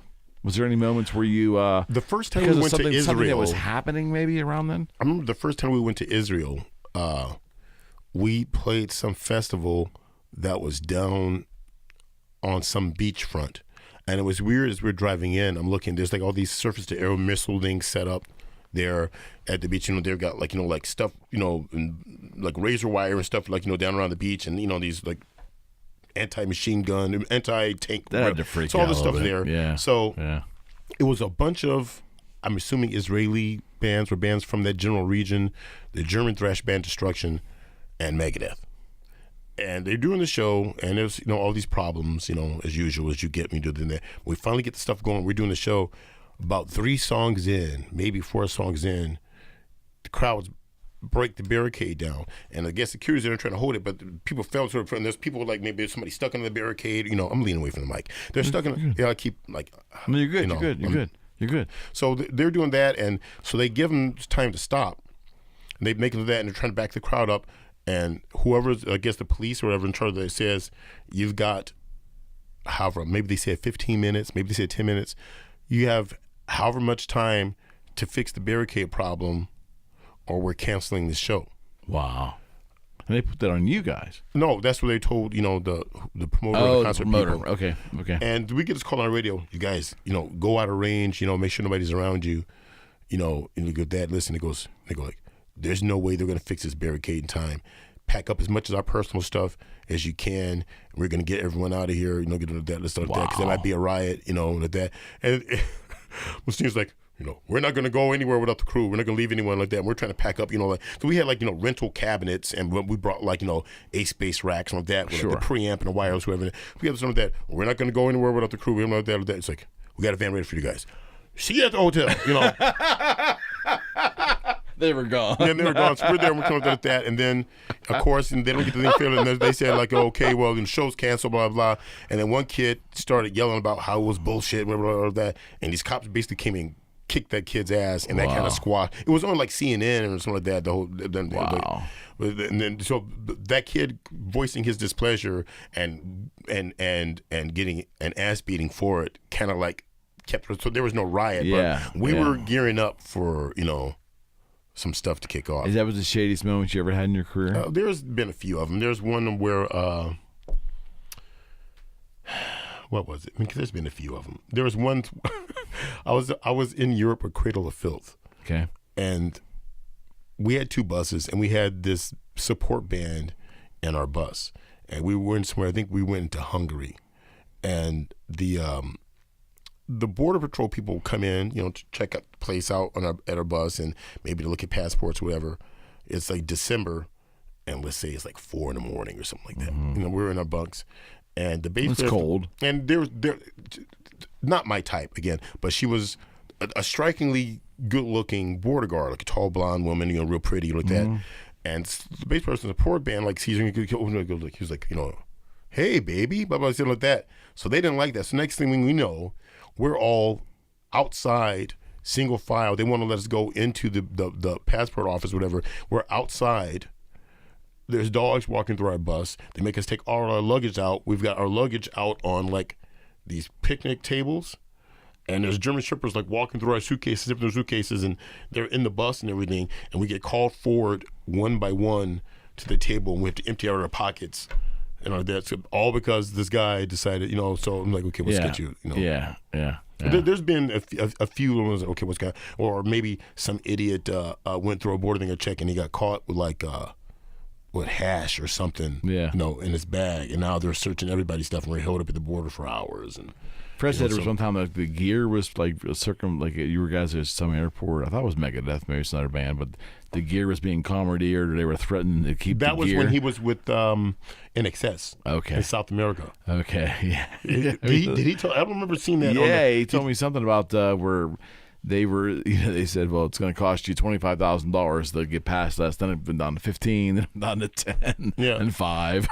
And then they got there. Then they got to the point where it's like they wouldn't let them move the stuff off the stage. They said they want blah blah blah money, and there's a whole argument, and the crew had to stay backstage. They wouldn't let them. Then they let them take the stuff off the stage into this hallway, and they would stop them. And then they went from the hallway to the end of the hallway. Right. Then they went outside. Right. Then they let them get in the truck. Then they put the stuff in the truck, and the gates close, and they go like, "We want the other 20,000." What are you talking about? It's like our stuff's in the truck now. Right. No, that's our truck. Yeah. That's what it was. And he said when they got back to the hotel, the promoter hadn't paid the hotel, so when everyone was trying to pack up stuff and call their families and tell them what's been going on, all of a sudden the power goes out in the rooms because the hotel shut them down because the bill hadn't been paid. Wow. So it's a crapshoot, man. It was just you go to the third world, right? It's a crapshoot. We were on a train actually, leaving St. Petersburg going to Moscow. I think almost every time I went to February, it's like, but these guys have been drinking. Our crew they've been drinking probably everything they can get their hands on. Right. We went to the food car, and they were buying vodka shots, and they had already been drinking like Jägermeister or something like that. I was sitting quietly somewhere eating a Snickers bar, and this huge like, you ever seen the old SCTV skits where when they have like Russian satellite, that, and they have that, they're talking about people from like Uzbekistan or something like that. This huge like Uzbekistan guy comes past everybody else and gets like in my face like that and starts rattling off something Russian. It was like one of those movies where like you go into a bar and there's a guy playing a piano and people are laughing and you hear people drinking like that and people are playing cards and all this noise, and then the guy comes in and the place goes deadly silent. Right. Yep. I'm sitting there eating the camera of that, the people are laughing and talking. This is the one guy, we had a lot of Texans with them talking about like pickup trucks and shotgun racks and all the stuff they got in Texas, telling the people like that. I'm sitting there eating a candy bar. Guy comes up to me, says something Russian. Place goes dead silent. Nothing. Yeah. I'm like, I'm like, I got no idea what you're saying to me, sir. I'm looking him dead in the eye. He's all like, Scott, look, I don't know that. And I say, let's go. I say, let's go. I'm not doing that. He's like, could you tell this guy wants to kill you? I'm like, you guys got my back or what? Obviously not. I was like, we can do this because every time I'm on that train, something happens. Wow. It hasn't got to the point where like it's actually gotten to fisticuffs yet, but it's come real close. So you guys travel in Europe a good part by train? No, but when we get into Russia, we almost always fly into Russia, and then when you go to the next city, you take a train in, and then when you're done, you'll fly back out. Okay. But how long are these train rides? Long enough to put you overnight in a sleeper car. Wow. Okay. Which always sucks. Yeah. You go to Tokyo though, and you fly in Tokyo. You take the bullet train down. We usually take the bullet train between Tokyo and Osaka, and maybe one time you've taken it from Osaka to Nagoya or Nagoya to whatever. But when we went the other routes, like we played Fukuoka or Hiroshima, usually fly there. Okay. But lately, it's like only seem to do Tokyo, Osaka, maybe once in a while they'll throw Nagoya in there. But depending on whether you're doing a festival or not, a lot of times you want to be doing more than one night. So maybe you would do like 2 nights in Tokyo and 1 in Osaka, or 2 in both, or depending on what's going on, what the demand is, or whatever. But generally we fly in there and we're there for a few days. We'll do like 2 shows, and then we bullet train to Osaka, whatever. Right. And then generally fly out of there, I guess. Yeah, I guess. Even though for some reason I don't remember the airport in Osaka as much. I always seem to remember the one in Tokyo, the one Narita. I don't know why I can't picture the airport in Osaka in my head. The thing that amazes me as just a rock and roll fan is you see these massive tours that Megadeth or any of the big bands do, and there's the bass tech, guitar techs, and the drum tech. You guys have a job. You come in, you set up your shit, and you do your thing, and you interact with the artist during the show, before the show, after the show sometimes, and that's it. And then there's the rest of the crew, which can go anywhere from like a lighting programmer to a sound programmer to a rigging guy. But I mean, just massive amounts of speakers being lowered and raised, and all this cable and all these. I mean, it just seems like such an amazingly big operation. They come in, they set this up, and like 2 hours later, it's done, and they tear it all back down again. I wish it was 2 hours. Well, whatever it is. It should be 2 hours. But it moves on to the next city. And it seems, do you ever like look at that? Because Fran would tell me, like, man, my job's not easy. I'm not saying it's easy, but, even his cases get, probably the same with you, your cases get rolled over to you, and you kind of determine where you're going to be. You kind of you may push your case to a certain area, right? But then you open it up and you do your thing.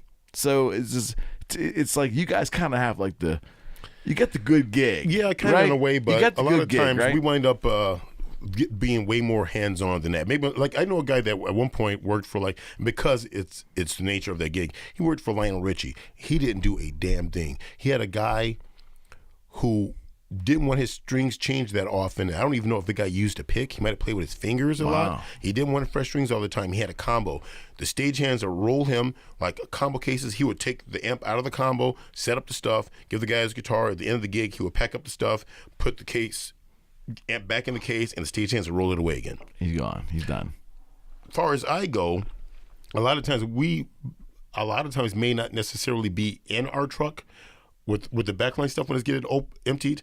A lot of times we are. It may be like me and Fred and like 2 or 3 stagehands, but we're literally like helping them stack. My thing is a lot of times, especially in some of the clubs, we go to like somewhere like Singapore or India or something like that. Sometimes you got to watch because they're not exactly like trained union stagehands. They don't know what the hell they're doing. Right. So you're trying to bamboo holding up video screens and shit. Right. Oh yeah. I mean, I remember the show that Fred did when we were in India. Right. And they took his power away. No, that wasn't Fred. That was this guy Steve McGregor. But they took his power away. It was like a regular like U.S. style like 110 volt thing. Yeah. And they took his power away to do something, and they brought him power back, and they brought him the same type drop, and they wired it for 220, and he plugged Chris Broderick's rig in it, and almost blew everything up. Wow! But it totally ruined like the rack mount power deal with that. Right. And they're like, "Well, it's your fault. You plugged it in." You brought me 220 volts. And I'm looking at the stuff like that, and literally like I'm looking at one part of the stage, and it's like a bunch of bamboo with like twine wrapped around it, and. Holy shit, man! I mean, that's it's what you got to do, I guess. But it's kind of like it's just ridiculous. Some of the stuff I've seen like ones where they have like lamp cord, literally, with the copper wire fused together and literal like saran sandwich cling wrapped around the wire as insulation. Freddie talked about that, yeah. And Fred's position was. They can't find a damn thing sterile in this country, but someone's got some saran wrap somewhere. Yeah. And what do they do with what are you doing with the saran wrap? I've never seen that. Yeah, how does saran wrap work with electricity? I haven't figured that one out yet, man. They figure, it'll keep the water off of it. I would hope so. It's bare copper wire supplying electricity to all the dressing room cabins. Oh my Lord, man! Like 2-conductor lamp wire. We did a festival that almost never happened. It was supposed to be in 3 days. It lasted a day and a half. It was this legendarily horrible. I think the guy finally went to jail about it. What? The security didn't get paid. No one got paid. Well, basically, yeah. It's like they sold all these tickets to people about it being a 3-day heavy metal festival, and it was supposed to be camping and food and all this kind of available. That wasn't that one they made a movie about, right? Because Netflix has one out right now. This was probably similar to that. Okay. But these people, they put them literally in horse stalls. Holy hell. The place that they gave you to camp was horse stalls. There was one bathroom for women, one bathroom for men. There was like, you would be camped out in a barn, a whole horse stall with bare light bulbs hanging from the ceiling. And people from the city, when you would go out to see the show, people from the city would climb over the wall and go and rob your tent in your stall or whatever. Wow. There was no security there because the chief of security guy like that, the security company hired didn't get paid, so the guy didn't come. Yeah. So the security that were there were just watching the show. They weren't doing anything. People were trying to pickpocket people out in the crowd, so fights were going on. Some bands didn't play. Some couldn't get there. Some just backed out because stuff wasn't there for their contract or whatever. It was this whole big mess. And at one point, this is how ridiculous these people were. They didn't have any food there. And then at one point they set up lunch and all the food was gone way before 1 o'clock and they didn't have any food anymore for the rest of the day. Wow. Bands that played later, they weren't even getting water. That's crazy. At one point, destruction again. I think he started like wrecking the dressing room. When I went and I gave them some of our water so they could at least have some water and just stop them. That's nuts. But we had, like in Brazil, sometimes like there's a combination of 110 and 220 volt gear. Yeah. And of course, we use 110 in the States with a certain type of plug. And so in the contract, we have that, there's a warm-up rehearsal room and there's certain gear that has to be supplied. So we have to have like some combo amps. They have a certain type of amp, an electronic drum kit, blah, blah, blah. Mm-hmm. So I go in there and there's all this gear that is like U.S. style 110 gear, but the only power in the room is the European style 220 power or something like that, right? Wow. And there's no cables to plug any stuff in. So I'm telling the guy this, and they're stalling me, and this like 6 hours goes by, 7 hours go by. And, because I bring it up around 11 or 12, and by 6, 7 o'clock that evening, there's still nothing going on. So I'm telling him, I say, look, the band's going to be coming out there. We've got to have the stuff. What's going on with that? So he makes some phone calls, and he says, talk to my boss. He's got the plugs you need. He's giving it to a guy. He's bringing it over here on a motorcycle. I'm like, okay, well, maybe the motorcycle, because, traffic, it gets crazy. Maybe they figure the motorcycle can weave in out of traffic, and he'll get here sooner. Okay, guy's bringing it. He's got it. So time goes by, and this guy's not showing up. I'm thinking, so like another hour or so goes by, maybe an hour and a half. I'm like, where's this guy with my cable? And go like, here's where it gets really stupid. He goes, oh, well, the guy went to get something to eat, and then he went to a carnival, and when he went to the store was closed. I'm like, okay, wait. I don't even want to discuss the stuff about him stopping for food and going to a carnival. Okay, I'm just going to ignore that. Why is he going to a store when you told me your boss had the plugs and gave them to him to bring here? What is he stopping at a store for? I don't understand that, and I could get no answer for that. Then he comes up with this thing. He gets about 8 European style plugs. Right. Plugs them into this outlet strip. Okay. Puts an adapter on the end of the outlet strip to go into a transformer to bring the 220 down to 110. Okay. So he's got... That sounds safe. No. Well, he's got this outlet strip with an adapter plug to fit in so it's American power. Right. But the outlet strip is a European outlet strip. So he plugs in 8 cables and he cuts off the cables where they're about 8 inches or so from the plug. And he strips away the insulation. So there's like 8 or 6 or however many plugs going in the strip with bare wire hanging off of them. And he tells me to take the plugs from my gear and wrap the bare copper wire around the plugs for electricity, and then myself will get power. So I started laughing. Oh my God! And he cursed me on Portuguese and dusted his hands off and stomped out of the room. You gotta be kidding me! And this is why, like, everything is going late. Destructions across the hallway, wrecking the dressing room. I got the tour manager calling me, asking me what's going on with the stuff. That everything's running behind schedule. I don't have the warm up stuff yet. Nobody's eaten because there hasn't been any lunch. Electricity is what he wants, right? Yeah, that's crazy. I'm like, you got to be kidding me. put your life in your hands, man. Every day. It's like, I've gotten like shocked and stuff. There was one show we did where they had like those crank up genie trusses where you crank it and raise it. Yeah. And they didn't have something grounded, and it was kind of a crowded stage. So I'm side stage trying to change strings, and my arm would brush like and I would get shocked. Yeah. You completed the It's circuit. like, man, what the Folk tales of like rock and roll going back to the 60s was the seediness of backstage and all. It really isn't like that everybody anymore. thinks we're back there with like champagne fountains and strippers prostitutes and movie stars everywhere, right? and piles of cocaine and whatever. It's like, you missed that era. yeah. It's not like that at all. And most of the artists of that magnitude now are back in their hotel rooms probably going to sleep. You know what you see about then? You walk back and you'll see like 6 dudes sitting in a room like trying to get the Wi-Fi to work. That's bad, man. That's rock. Complaining about the coffee and catering and how the coffee sucks. And that's rock and roll. So what's on tap for you? I mean, like you're out with Whitesnake right now. You have this long career with multiple bands, but obviously Megadeth being the centerpiece of it all. I mean, what's your vision like for Willie Gee in the next the next year and a half? I should say 18 months. 18 months. That's not a big 18 ask. months. 18 months. I don't know. I try not to look 18 days into it. 18 hours sometimes. And everybody I've talked from the road says the same thing. It must be the culture, right? It's culture. No, it's just I don't know what it is. It's just I don't know what I literally don't know what to say because I've been sick of what I'm doing for like several years now. Everybody thinks I'm out here having the time of my life.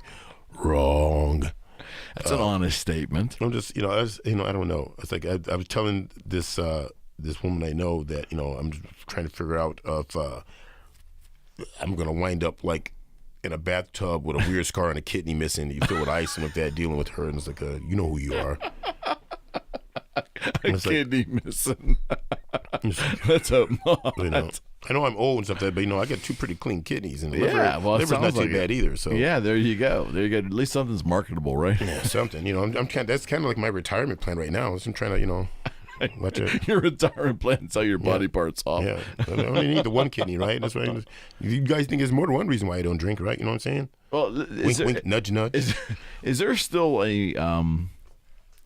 It's kind of a contrived question, but if there was a young person listening to this going, man, I want to do that. I love guitars, and I'm not good enough to play. But I'd love to be a guitar technician to someone that either I admire. Have you heard what's on the radio? It's pretty bad. It is pretty bad. But is there still a pathway to the business?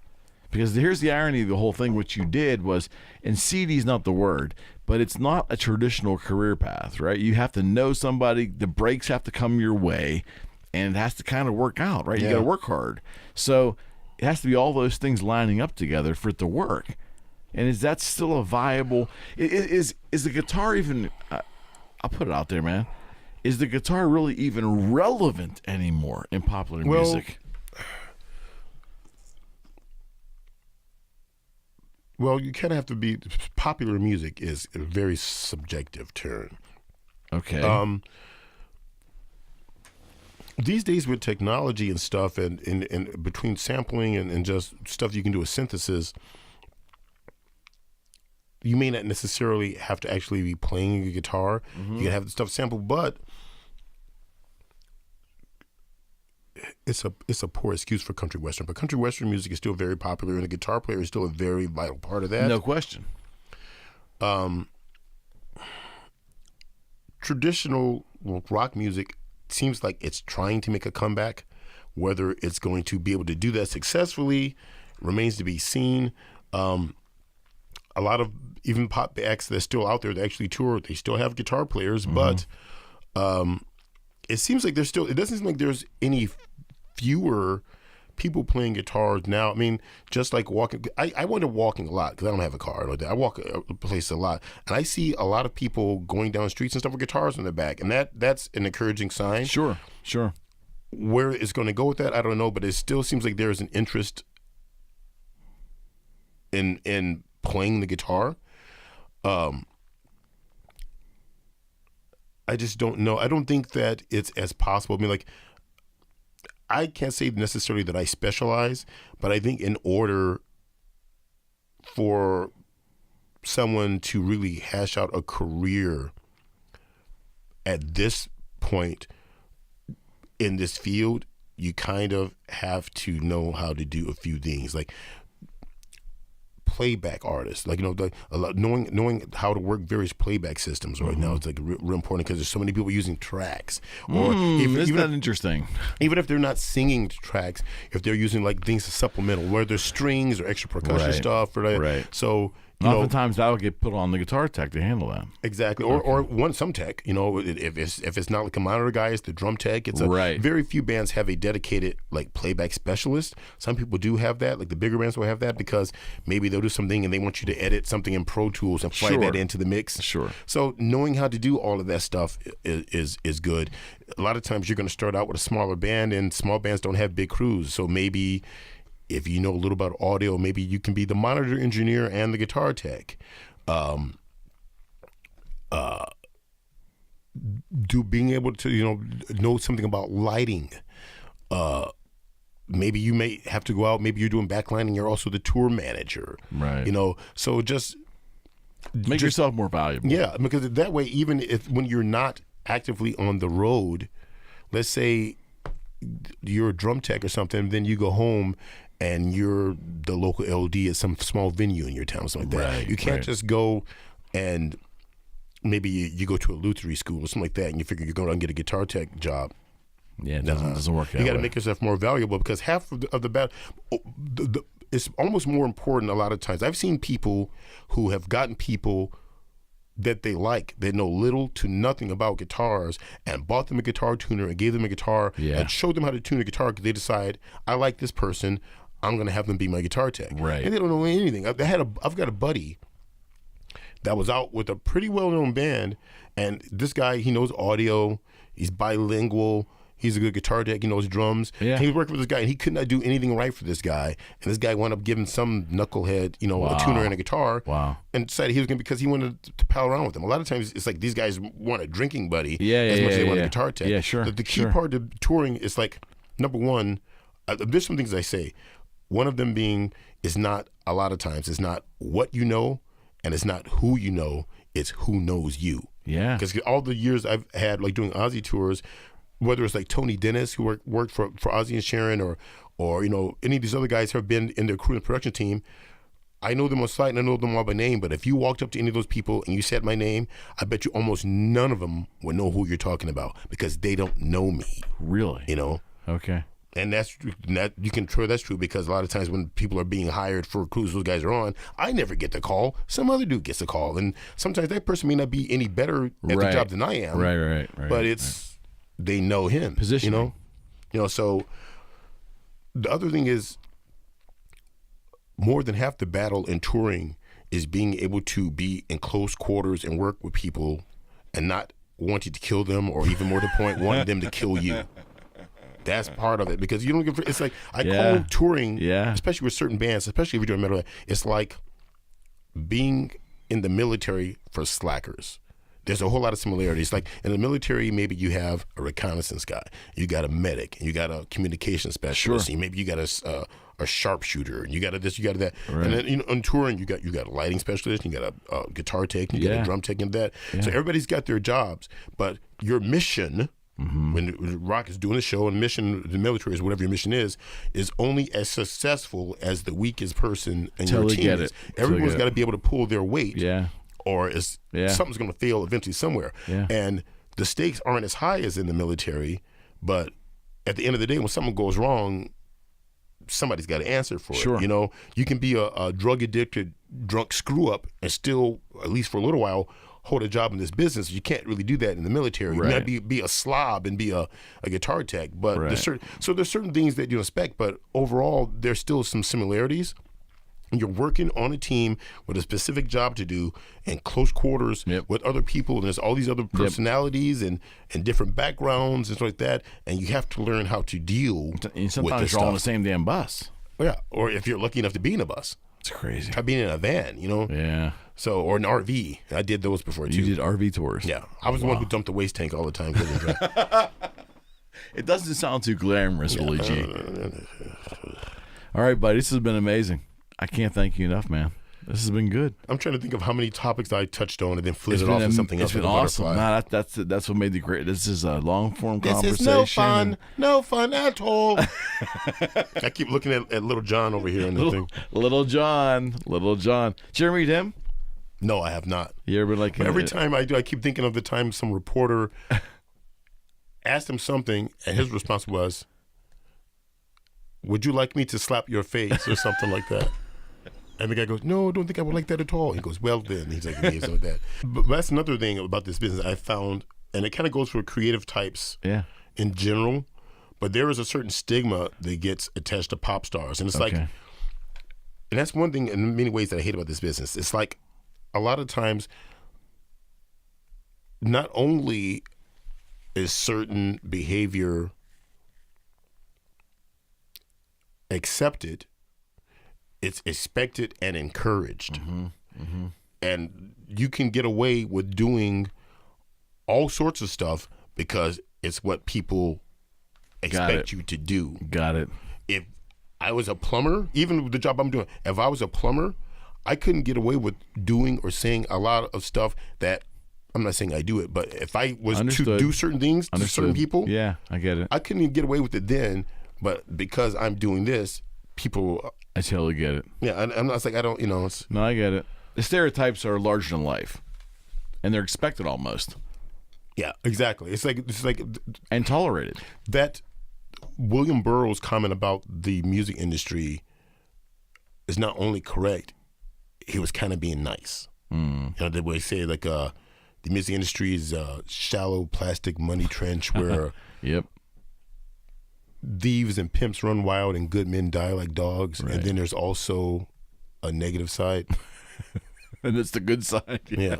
It's scarily accurate. Yeah. Before we sign off here, though, we want to send a unified hello to Mr. Jed Simon. Jed Son. I call him Uncle Jed. Uncle Jed.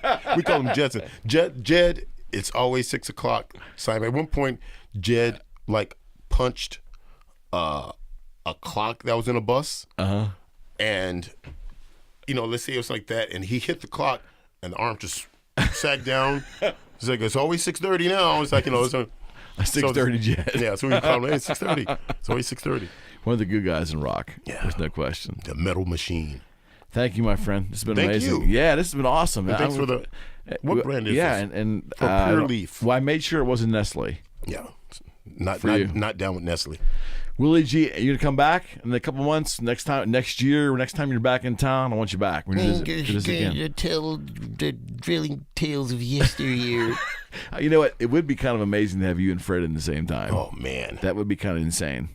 Koalo and G together, making fun of each other's accents. That'd be funny, man. I think, and I'll put a couple more cameras in, and we'll have fun with that for sure. So check it out, man. So I tell J-Mo, all we got to do. We're in Japan and we're drunk, right? And I had to pee and over there, and the security came, and I was going to take a piss against this building, and they saw me somehow. They came out. They said, "Oh, you can't." I said, "No. I dropped my yen. I'm looking for my yen." "No, you don't drop yen. You don't drop yen." Yeah. I just dropped. That's another true story, but tell you that. Oh my God, that's a koaloism, right? Yeah. All right, friends. Willie Gee. This has been amazing. Thank you so much for tuning in. Another episode of the Eric McKenna Project. Thanks in the books. for having me. We'll have him back too. This is a true touring professional. Guitar technician to the stars. If anyone made it through this, they're going to be like, what the hell was he even talking about? He never finished anything he was going to say. That's what makes it so great. That's what we do here. I just felt like I should have cursed more or something like that. You did well, though. You did well. You moderated yourself well. Fred didn't use that much discipline. I think maybe I'm just not pissed off enough. You're not. You were very happy tonight. No, well, that's Stay tuned, and people can follow you obviously on Facebook. Willie Gee. It's Gee. Yes, follow the guy, Willie Gee. That's right. You want some funny stories? You want to see some funny social media technique? I follow don't this guy. accept requests from anyone I don't know. Literally, depending on who I'm working. But his page is generally public, so you can go check it. No, it is not. Lies. Salute. Another one in the books. God bless. Metal at all costs. There you go.